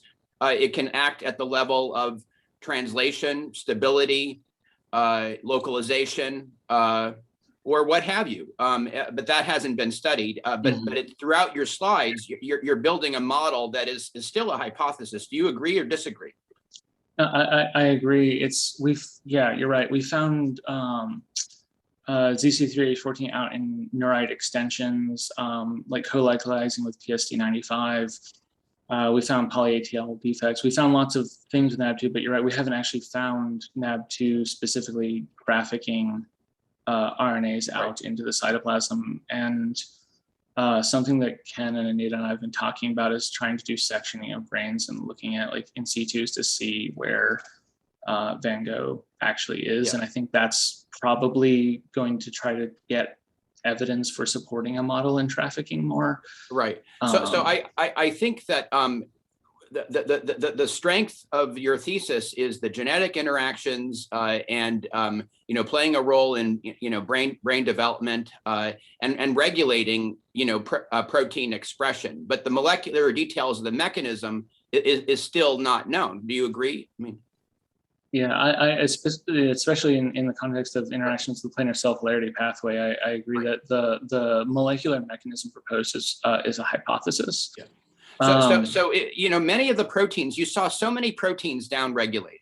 And did that surprise you, given the previous literature that in NAB2 mutants, you have ectopic lengthening of polyA-tails and other evidence that NAB2 negatively regulates its targets. So here you find a whole, did you find proteins that were upregulated? Yeah, there were, it was like, I think around like 300 were downregulated and like 200 were upregulated, something along those lines. Okay, so are the A stretches in both those populations, the upregulated proteins and the down, or is there can you make one versus the other shows more enrichment? I haven't actually looked through the I haven't looked through the sequences of the entire proteome versus up and down. It's a good point, but so just because there's A stretches of 29 nucleotides, that doesn't mean it's actually the binding site that confers regulation, right? No. I mean it's definitely possible that it's just in complex with other proteins on those two. But so if someone were to ask you, okay, what proteins that are downregulated versus proteins that are upregulated, which are, how does NAB2 directly regulate its targets in the Drosophila brain? Is it, or don't we know? I mean, these Van Gogh could be further downstream of NAB2. NAB2 could regulate protein A, and that protein A could regulate Van Gogh, right? Yeah, and with things being upstream, I think that's a particularly possible explanation, because some of the PCP annotated proteins that we found in the proteomics were involved in localization of PCP components. So even it's possible that the Van Gogh changes that we see in the neuropil are due to another protein that localizes it. What was interesting is that you think that Van Gogh is a dominant modifier of NAB2, but functioning downstream, right? Yes, the NAB2 is modifying Van Gogh, and then yes. Yeah. A Van Gogh het though doesn't have any phenotype. not by itself in mushroom bodies or DDACs. No, not okay. But so how do you interpret this? So in a NAB2 mutant, you have reduction of Van Gogh in neuropil, and then you cross it to make it het for Van Gogh. Presumably now you have even further reduction of Van Gogh in neuropil, right? In the double mutant. And but you rescue the defects. So how does that work? So you don't rescue the defects across every context, though. In the DDACs, I think it makes a little bit more sense about how the mechanism would work there, because in the DDAC neurons, Van Gogh heads dominantly enhance. Yes, it can dominantly enhance or inhibit. Yeah, it's really cool. But it's hard to know the mechanism, right? I mean, on how the mechanism where it acts dominantly is not clear. Agreed. And yeah, but with the DDACs, I think that it does make a little bit more sense, because you are reducing. So the allele of the Van Gogh strabismus 6 allele is a PCB specific mutation, so it's reducing PCB function, but shouldn't be actually affecting canonical Wnt signaling.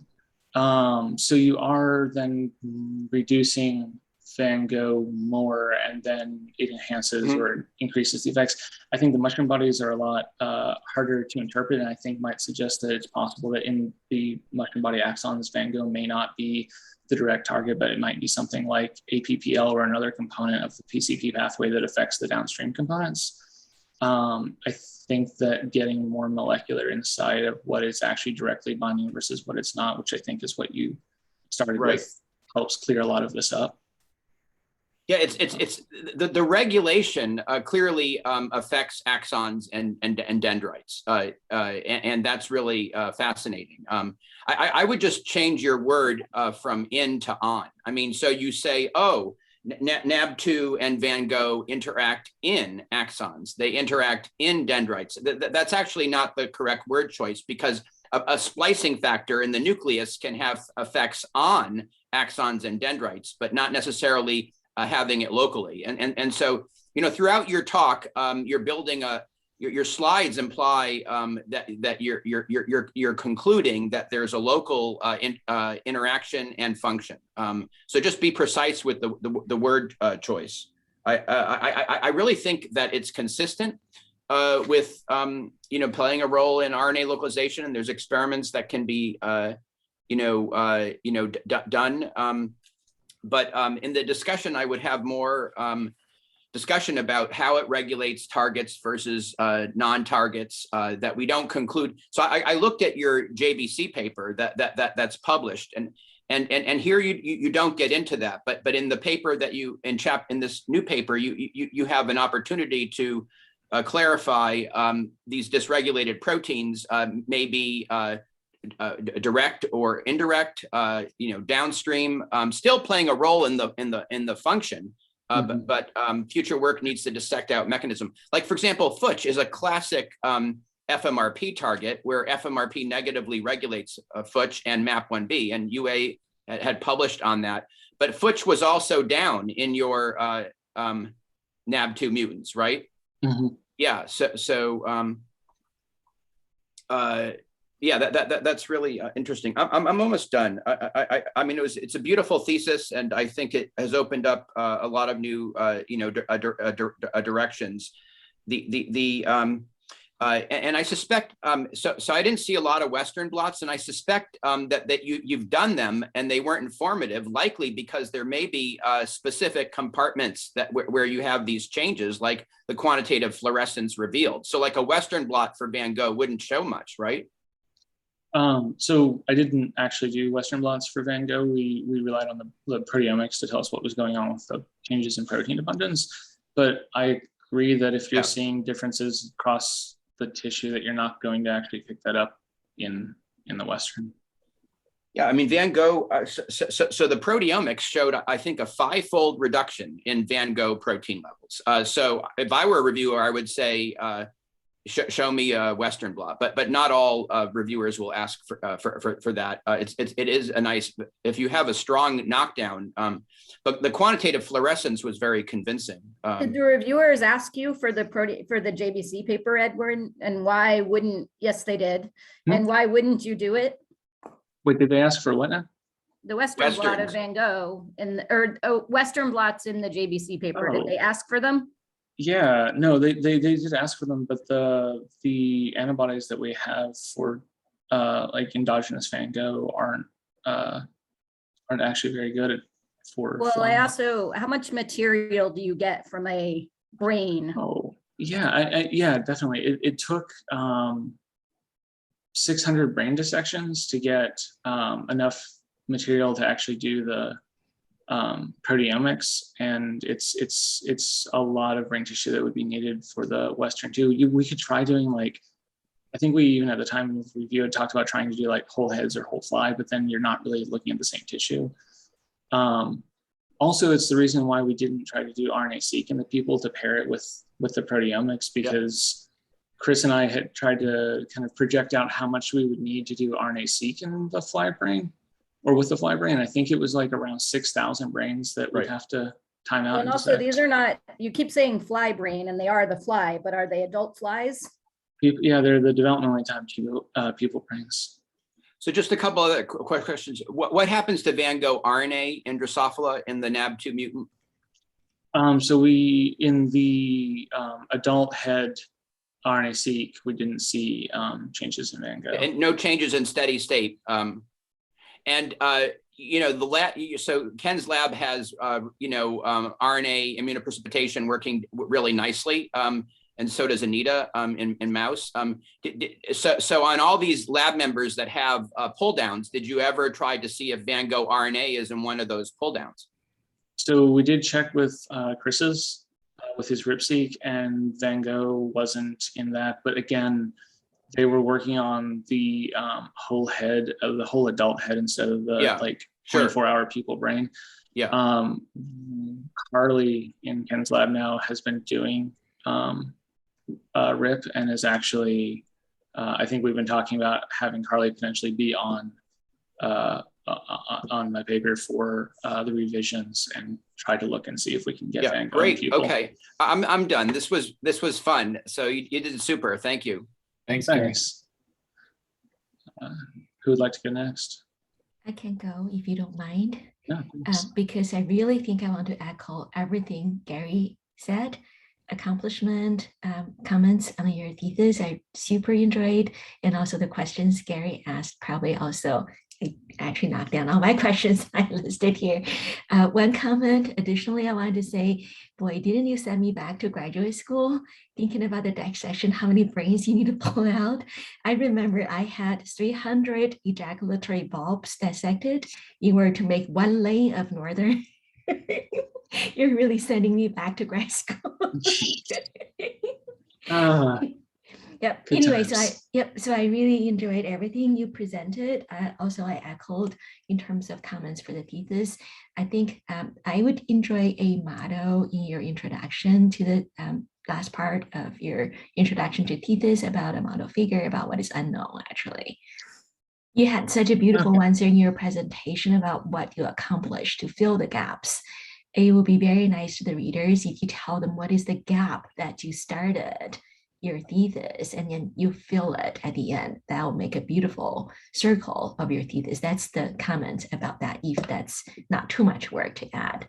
It makes a lot of sense. Yep, so that's one thing about the comment. And the question, this is actually, I think my question really belongs to Gary, not me. So the first question is, you are showing that in different systems, either the mushroom body or your DDAC neurons, there is an axonal defect, there is a dendritic defect. Are there any evidence, either by you or anybody else in the world, showing that in the same neuron, you can have defect in both dendrites and axons? Or they have to be in different type of cells? It's a good question. I I believe that there's evidence for like RNA binding proteins having effects, or just No, mutations. just for the NAP2. Let me rephrase it. Does NAP2 affect axon and dendrite in the same neuron, or they have to be in the context situation in different type of neurons So to okay, that affect axon and dendrites? makes more sense. Thanks. So I think that the reason that we're mainly using the two different systems is because it's hard to image a lot of dendrites in the fly brain. There's not particularly clear ones.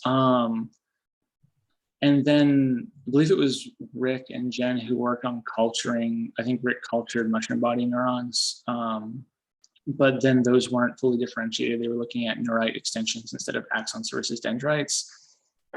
So I don't think that we actually have evidence within a single cell for axon and dendrite defects. But I mean, ideally, if mushroom bodies, like looking at the dendrites up around like the cell bodies, would have been easier to look at, I think that it would have been preferable to actually look inside a single cell to see if it's axons versus dendrites, because we do have the kind of confounding factor of we're looking at larval, like peripheral nervous system neurons versus like neurons in the brain in the pupae.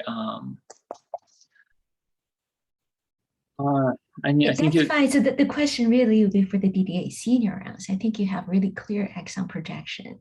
What happened to the axon lens or branching in those neurons? You know, it's something I never actually considered following down and looking at the axon projections in the DDACs. We moved into them thinking about them as a system to look at dendrite projections, but you can look at the axons. We didn't.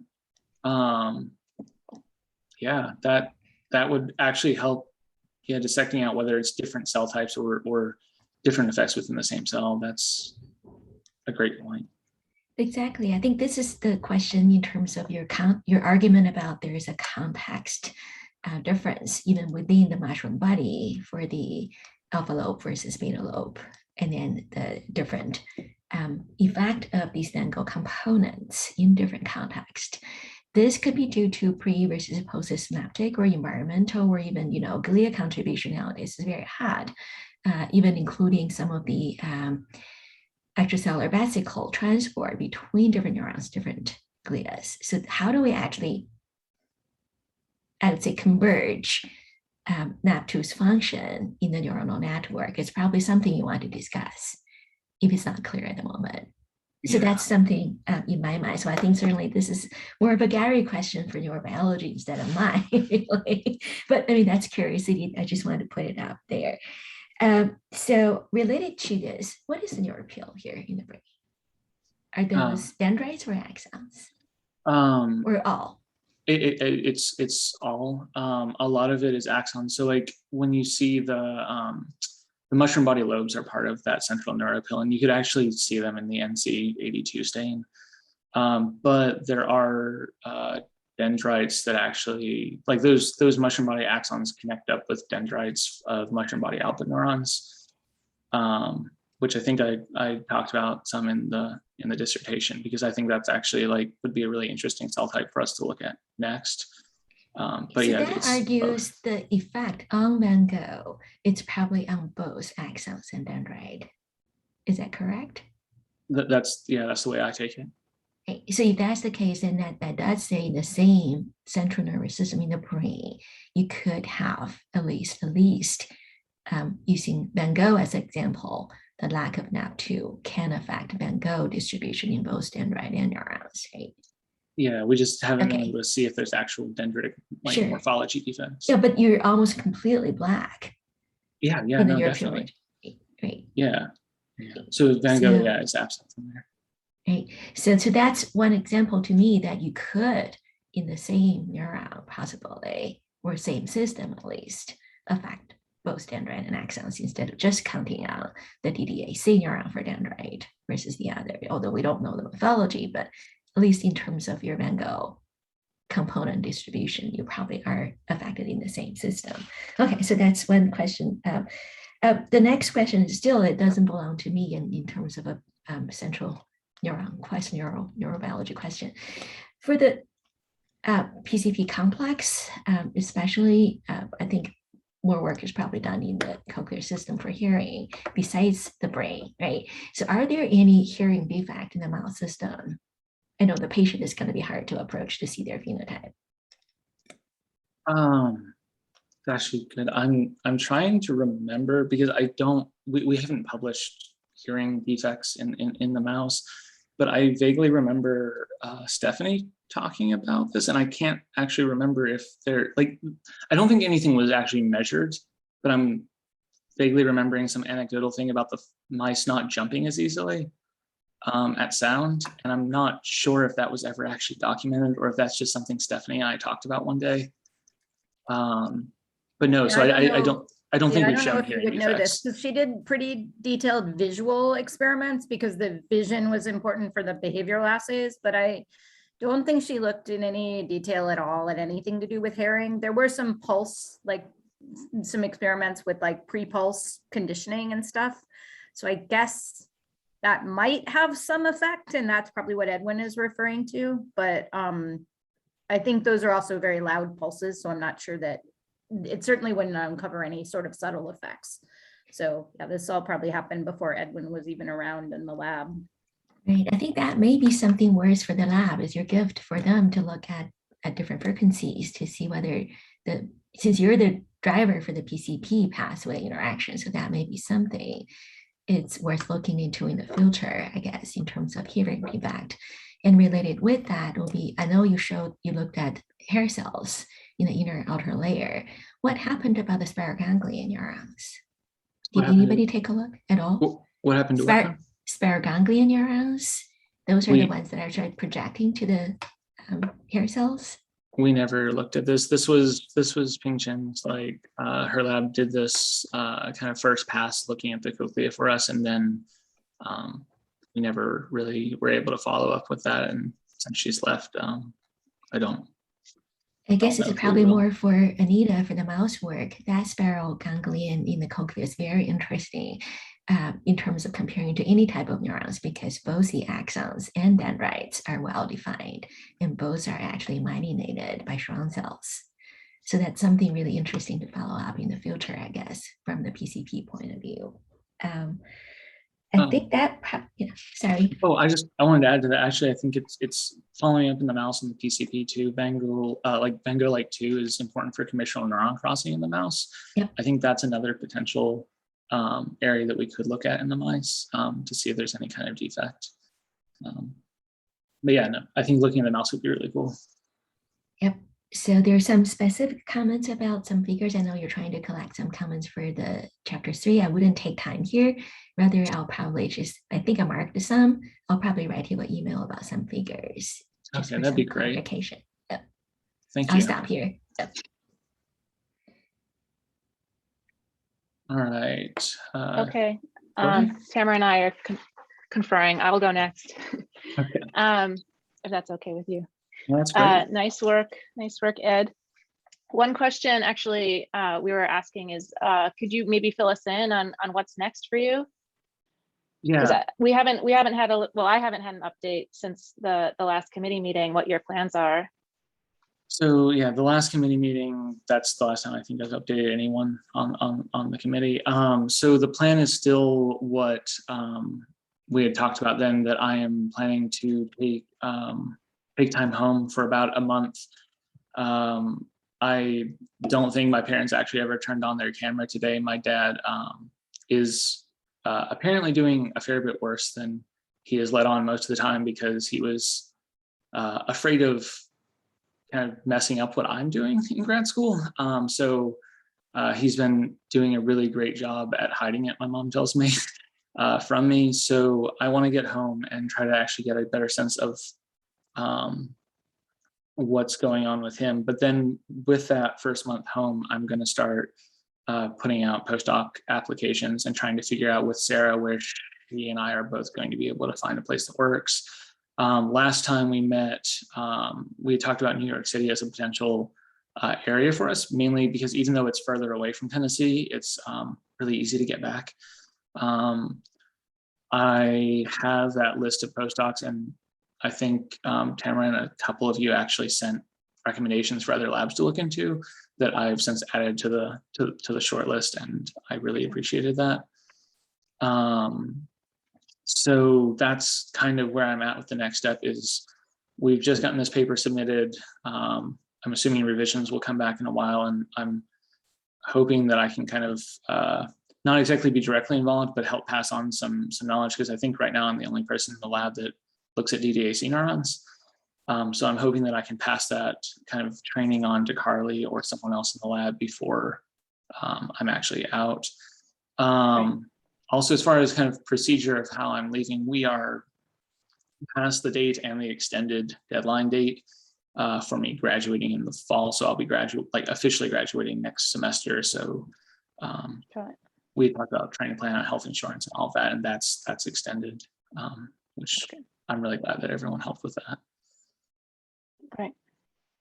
Okay, thank you. So I kind of wanted to follow up on some of the questions that have been raised. So you focus in the new body of work that you have under review and presented here on Vangel as being one of the key targets that you seem to be emphasizing.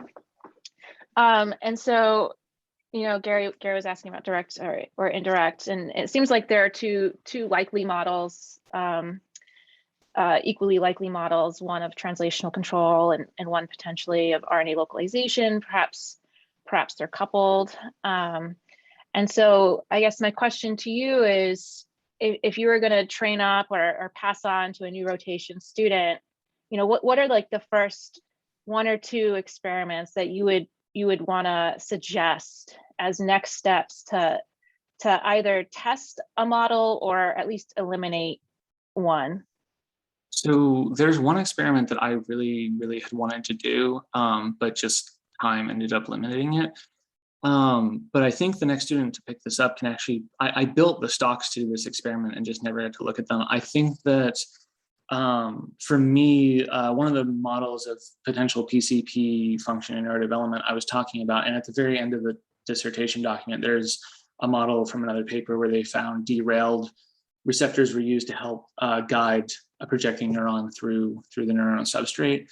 I think trying to get an idea of whether the interactions we're seeing between NAB2 and PCB components are within a cell or across cell types, I think would be a really good place to start, and I think an easier experiment to do, because we looked at genomic alleles of NAB2 and PCP, but we also had looked at NAB2 RNAi alone. I built stocks to use where we could have a double knockdown of like Vango and other PCB components with NAB2 in DDAC neurons. And I think it would be really an easy kind of task go, well, if we knock down Vango and NAB2 in the neuron, do we get a similar effect as we see with the genomic alleles? So I think that'd be a really easy starting place. So from that viewpoint, then you're testing for cell autonomy to see if it's happening in a single cell, as opposed to interactions among cells through a canonical PCP type mechanism. But that wouldn't necessarily address specifically translation or RNA localization. It's two different ends of like two different questions that I can have, is what if the PCP pathway activity is actually being affected, and then how is NAB2 potentially interacting with them? So let's say the student did that experiment and it turns out that it is a cell autonomous response. So then now answer my question. Wait, you said it is a cell autonomous? So how if it is cell autonomous, yeah. So getting more at the like, what is NAB2 molecularly doing? Right. So I do think that the amount of material needed to do RIP-seq from people brains would have been a lot harder to get than doing a like targeted, like we're looking at one target. And I think that we could probably do RIP on either pupil brains or at least some portion of the pupae and look to see if it is binding. And then I think Ken has also actually been talking to you and your lab about doing sectioning of brains, I believe, and in situ to see where the Van Gogh RNA is actually localized in the brain. So I think both of those can give some more insight into what kind of interaction we're getting with NAB2 and Van Gogh, because if we don't see a change in where Van Gogh RNA is present in the brain, we may not have a trafficking problem, because one of the actual biological processes that was altered in the proteomics was protein localization involved with planar cell polarity and also just establishment of PCP, and some of those non-core pathway proteins that are involved in setting up the function of the pathway could be what's disrupted and why we don't see Van Gogh expression in the neuropill, because we don't actually get PCP being kind of built up there. Right. I remember, at one point you were interested in potentially tagging actually quite a few of these targets, and I was trying to talk you off a cliff that maybe just pick one. Once you figure out one that looks really exciting and interesting to you, then go after that one at a time. It takes time to make these constructs and to characterize them, and then to actually do the experiment. And I think now, not you, but your data is permissive to perhaps pick now one or two genes that might be interesting to tag with some RNA aptamer loops potentially, or other technologies, to begin to look at the idea of RNA trafficking. And while it would be exciting to do this in an intact brain, I think that could be very challenging and demanding and necessitate special instrumentation. But the DA neurons, on the other hand, would be a fabulous system to test that hypothesis. Yeah. So that could be an interesting future direction. I absolutely agree, and I'm still really glad that we had that conversation a few years ago, because when I first found the Gavis lab paper and saw that there was like a Frizzled2 tag and they could see where it was in the DDAC neurons, I was like so excited by that. I wanted to tag everything. Right. And seeing how long experiments do actually take to come to fruition, I'm really glad that wasn't the path I followed. But yeah, tagging Van Gogh would be a great idea, especially since it seems like there's a lot of things pointing toward that potentially being the important change. Right. Can I ask a question, Dorothy, that kind of follows up on some of the things that you're saying? And I want to kind of so Ed, we keep focusing on these cytoplasmic roles of NAB2. So where is most of the NAB2 protein? Like 99% is in the nucleus. And that's the part of the reason why I tried to set up the seminar story as, well, we have neurons and they're kind of let me ask your question though, because is there any way so we have RNA-seq data from adult heads, but we don't have any RNA-seq data from the place where you did your proteomics.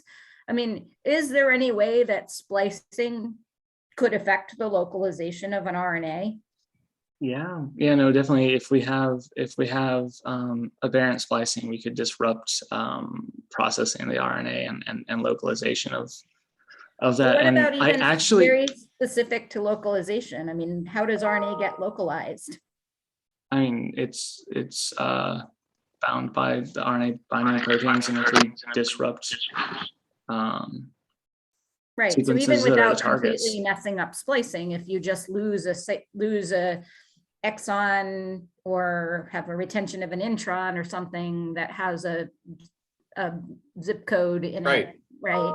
You could alter the localization. So I still think it's a little naive to just focus on how the cytoplasmic function affects. So sorry, Dorothy, I didn't mean to interrupt you, but it was sort of a follow-on to what you were talking about. Right. Yeah, it's a really good point.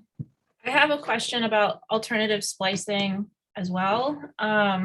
So I just wanted to finish up this one thing I had on my mind, which is you showed in the newly resubmitted manuscript some nicer images of the Van Gogh immunofluorescence in the intact brain, and some quantification. So like a nice follow-up, or I should say follow through of our like discussions in committee meeting. So I want to commend you for actually, it's really refreshing when a student listens to the committee and actually does what they say they're going to do. So kudos to you for that.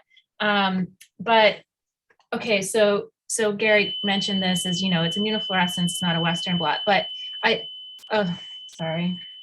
The alarm keeps going off. Fine. Can you hear me okay? Yeah, I can hear you now. So basically the question I had was, would it be informative to look at a dual immunofluorescence in fish for Bengal? So it's not gonna, so the idea is look at Bengal mRNA and protein localization to see if only the protein distribution is changed, or if it's coupled to changes in RNA distribution. No, I think that actually would make a lot of sense, because getting at the splicing defects, this makes a lot of sense as a follow-up experiment. Because yeah, if we are disrupting binding of the RNA in the nucleus, we're not going to get the RNA shuttled out there, and we're not going to see translation. But if we are getting the RNA out there and then we don't see translation of the protein, it starts getting more of a translational role. And I think that's a really clever experiment. It's correlatory evidence, but it would be suggestive of, is localization translation coupled or not, potentially. It helps narrow it down really quickly. Right. So back to the alternative splicing. So I am familiar with Chris and Binta's RNA-seq data set, and given your savvy with bioinformatics, I already have too many experiments planned for your next trainee in the lab. But one question I had was, in that data set, specifically the RNA-seq data set, I know it was rich enough coverage that Binta could detect alternative splice patterns of like sex lethal, for example. So I'm just curious is that accurate? Yeah. So I'm just curious if you've looked at some of your top hits from your genetic interaction studies, or potentially one step further from your proteome studies. Granted, I know there's the caveats, different tissue, different developmental timing, but do you have any evidence for alternative splicing patterns in control versus NAB2 of your high priority hit list, if you will?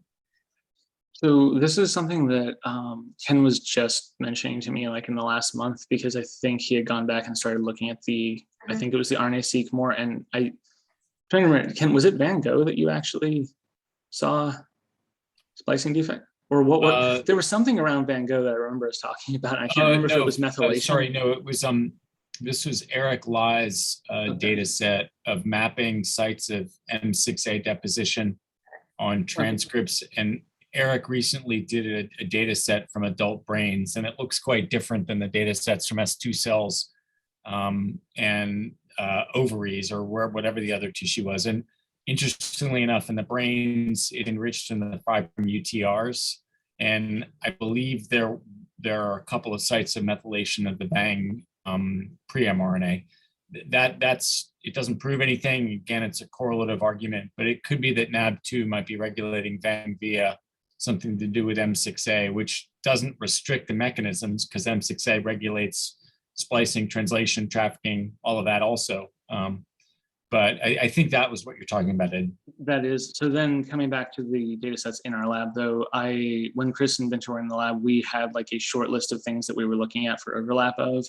None of the PCP components were in the RIP, and none of them were changed in the RNA-seq either. I wasn't sure, because I was remembering that we had talked about something with Van Gogh that I thought maybe we found again later, and it wasn't splicing, it was methylation. And not in the NAB2, but just that it is. Yeah. The only thing I'd add, and then I'll be quiet, is that so Chris's RIP-seq was informative because of difficulties with RNA depletion. It really only enriched for really high confidence targets. So it's entirely plausible that it does bind the VANG mRNA, just not above the really high threshold that ended up being in his paper or in his work. And that's the unfortunate thing. I do actually remember talking to Chris about specifically Van Gogh and disheveled, and I know neither of those didn't show up in the control either. Yeah. So he didn't detect them, and Yeah. I think he might have detected fizzled or not, but I know that nothing was bound for sure. Okay. But a lot weren't detected. All right. It would have been nice to have this huge, rich data set sitting for you, but maybe a future student can revisit that. The last kind of bioinformatics type question I had is, have you looked at overlapping targets of NAB2 and FMR? I definitely haven't. I think Rick started to, but I don't think that was exhaustive. But that was also before our RIP-seq or RNA-seq or anything. So no, we haven't done that. I did want to just come back to the other question for just a second, because you actually kind of touched on like a dream project of mine, which was actually like doing a multi-omics experiment where we actually take the RNA-seq, the RIP-seq, and the proteomics and have overlapping and non-overlapping. Like I think that's yeah, I think that's where this is going. I know you had also a dream to do ribosome profiling, which would be to put that on top of the RNA-seq would be very informative, but it would be a big undertaking. I feel like doing the multi-omics experiment, I would be here another 10 years. Oh no, it's not for you. No way. But no, I think that it's probably a big enough project that it's a couple graduate students could actually take it on, or postdocs. It's really cool. Right, but to Anita's point, and that's I promise that's where I was going. That if you had evidence of alternative splicing, as you know, there are methodologies where you can reliably detect in a single sample different splice forms, right? So it would be super interesting to compare differential localization patterns of different RNA variants, right? So in a control versus NAB2 mutant, if you see any changes to RNA distribution, but then to put another layer on top of it, is it dependent upon alternative splicing specifically? So it has been shown, I'm sure you're very aware that, alternative splice forms can have very different distributions in a single tissue or even within cells. Cool. Yeah. All right. Thank you, Ed. Yeah, thank you. Yeah. These are all amazing ideas. Okay, so I actually want to go back to the human genetics. So you always show this, box diagram of the mutations. Two of which are clearly nulls, right? I think there's a frame shift and a stop, right? But then there's this 25 base pair deletion at the C terminus. And those patients phenocopy each other. Why is everyone grimacing? I just looked up at all these grimaces. So can you talk about genotype phenotype correlation function? What's that 25 base pair deletion doing? So I think that's why we were all grimacing a little, because I think that the 25 base pair deletion at the very end of the protein is a lot harder to explain how we're actually getting the same phenotype. And is it the same phenotype for sure? Well, they're both families. So one set of families had the nonsense mutation, the other had the 25 base pair, and they were both diagnosed with intellectual disability. So it's there was actually variance in their IQ scores too. So they're both below the threshold for what was diagnosed as intellectual disability, but they're not. I mean, intellectual disabilities are caused by so many different things. I think it's hard to say that one's the same as the other, but they're both diagnosed, and I think it's a lot harder to say what the 25 base pair deletion is doing, especially since it's past the RNA binding domain, and we think that that's the most important part of CC. Right? So have any functional tests been done of binding or anything with the 25 base pair deletion? So I am trying to remember back now to when I first joined the lab. I remember Sarah was doing work with the human cells and culture, and I don't think she looked at the 25 base pair deletion. I think that it was just one. Do you have any remembrance, Ed, of which patients we were able to get cells from? I do not. I'm guessing it was family one. Yes. I'm guessing it was family one. So yeah, so no, we've not looked You at really the don't know. Yeah. So I was also curious because if you look at ZC3 in ClinVar, there are actually a ton of other variants in the gene, some of which are clearly benign, but like there are 20 proline to leucine mutations, which in my experience, you know, that kills protein function. And they're up and down the protein. And I wondered if you have looked at, like tried to predict structure function and all these variants of unknown significance. Have you looked at these at all? Because it seems like there are many more variants in ClinVar than the 3 you guys look at. So no, I don't think that anyone in our labs have actually started looking at these. Sarah's made a bunch of them, actually. Okay, so this is something Yeah, you maybe haven't just heard of. she's mostly made them in like the GFP fusion proteins just to see if they affect localization or levels. She has not certainly made all of them, but she's made a number. I guess we just haven't talked about that in a while, Edwin. Yeah, I think that I missed the last time Sarah presented, so it's probably been 6 months to a year. Well, she's been presenting on her fly stuff, so she hasn't talked about this in a while, so. But it's a really good point Tamara has, and probably something you should expand in your thesis, which is, I'm guessing, where she's going. And well, yeah, I was going to say, I mean, if you have absolutely no data, it's a little hard to expand, but that shouldn't stop you from speculating, especially with these ones that, I mean, I know they're officially labeled as VUS, but you know, there's no way some of these are functional. There's like, there's just no way.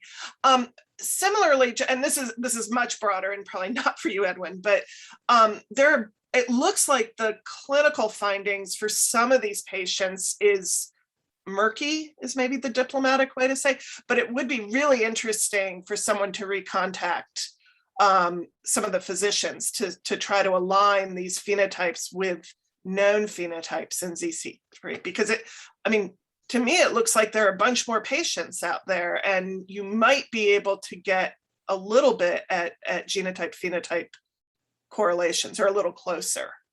I've also wondered, because I think the frameshift mutation was identified in Oman, while the original 2 mutations were in rural Iran. Mm-hmm. I think, like, I mean, I don't actually know how accessible the patients there are, but since we do have more that have even been diagnosed with intellectual disability, it would be really cool if we can ever get someone that is willing to have a structural scan done, just because, like, I really think, and I hope it came through in the discussion of the dissertation, I think there's a really interesting point splitting between is the intellectual disability we're seeing from disrupting synaptic connectivity in the adult brain, or is it from disrupting neurodevelopment and neuromorphology? And that is probably a lot more easily answered with actual patients that we can work with. Sure. Okay, and then my other big question, this is going to be a flashback to your qual, okay, because I still don't understand this, okay? And I do understand genetics a little bit, so I'm still a little bit lost on in mammals, so flies and mammals, right? So what's the big reason why you might see phenotypes earlier in mammals than in flies for phenotype? I mean, we're starting off with a different kind of development with our 2-cell stage and in So what's important mammals. about the 2-cell stage? What was that? What's important about the 2-cell stage? I mean, you have your developmental program starting out, you're starting to split off different lineages. Sure. By developmental program, what do you mean? I mean, you're starting to differentiate into different kinds of cells that have changes in gene expression, where you're chromatin Okay, states are I think what changing? you I feel really like I'm mean missing is something. there's zygotic transcription, right? It's maternal to zygotic transition, right? Yeah. So the embryo starts depending on its own zygotic transcription, and that differs from flies how? That we I have. told you this was a flashback. It really, really is. So we have maternal loads in. Okay. So I Drosophila. get that, right? And that, you know, and you even see, I mean, you talk about when you're doing the NAB2 genetic interactions with the various PCP components, like you saw occlusion defects and whatever. So, you know, maternal effect, you know, it only gets you so far, right? So that's all good. I still don't understand why you're not seeing more severe phenotypes with convergent extension in the mammalian embryo. You know, you're looking at cochlea phenotypes, which are beautiful, but really late, right? So how did this embryo get past gastrulation? And what does that tell you about your model? That's the real thing, or models. So it was a good question like 5 years ago, and it's still a really good question now. Mhm. I think that between the models, it's indicating that it's not needed across, like ZC3H14 isn't as important across all the tissues in the mouse, that you're actually having more of a tissue specificity, which is probably also why we don't see the like really significant viability defects that we see with the fly. And so what are possible models for why you would see such difference? I think speculate. I think that it's quite possible that NAB2 or ZC3 work with other binding partners in complex to confer some of the specificity, and that might actually, they may not work at embryonic stages on the same transcripts, but that you see them having different binding partners later that target them to PCP, and that's why we may see neuro defects and cochlear defects, but not embryonic conversion extension defects. So going back to Steve Lerneau's question, what are other processes in the mammalian embryo where you might see phenotypes that you might want to look at? So in the mammalian He was talking embryo, about circulatory system, but are there other branching processes that use PCP? there are the ones that I end up thinking about most are neuro context with commissural neuron guidance and processes like that. And I'm So the other one I would look at is lung, where Mark Krasnow has actually come up with the rules for branching, right? And it's not as much a pruning process, but it's, you know, I'm forgetting the rules right now, but like you have the primary and where you get the secondary, how many tertiaries, and it's this very, I want to use the word stereotypic, but that's not quite the right word, but it's a program, right? And it does not deviate. And it actually might be really interesting in comparison because it might be fundamentally a different mechanism in terms of following rules versus a pruning mechanism. And presumably these mice would have respiratory defects if there are in fact defects, but you know, you only need so much oxygen. So if it's good enough, you might really have to look at the morphology. And it's easy to look at lungs. And the cochlear defects aren't as severe as what right. we see with PCP mutants. So that right. if they're subtle right. respiratory defects too. Right. So yeah, it would be another place to look. Okay. Well, it's a much better answer than when you took your call. I will say. I'm glad there's been some improvement. Yeah, and I'll just end by saying that I feel that maybe I can speak on behalf of all committee members, but it's been really a pleasure to watch your scientific development. I can remember the spring of 2016 when you were in 561, and I could not get you to talk. I mean, I would meet with you, I would ask you to please speak, I would call on you, and to watch your scientific development till, you know, today when when you're willing to speculate with us. I mean, it's what brings the joy of training students, quite honestly. So thank you for doing that, for you know, jumping off that cliff and talking, because it's really been a pleasure to watch you develop as a scientist. I will end there. Well, that means a lot. Thank you. So yeah, it's been a Ed, pleasure. now you might want to stop recording. Oh, You did record Tamara's nice comments, so that was good, but I think you have the feedback you need let's- because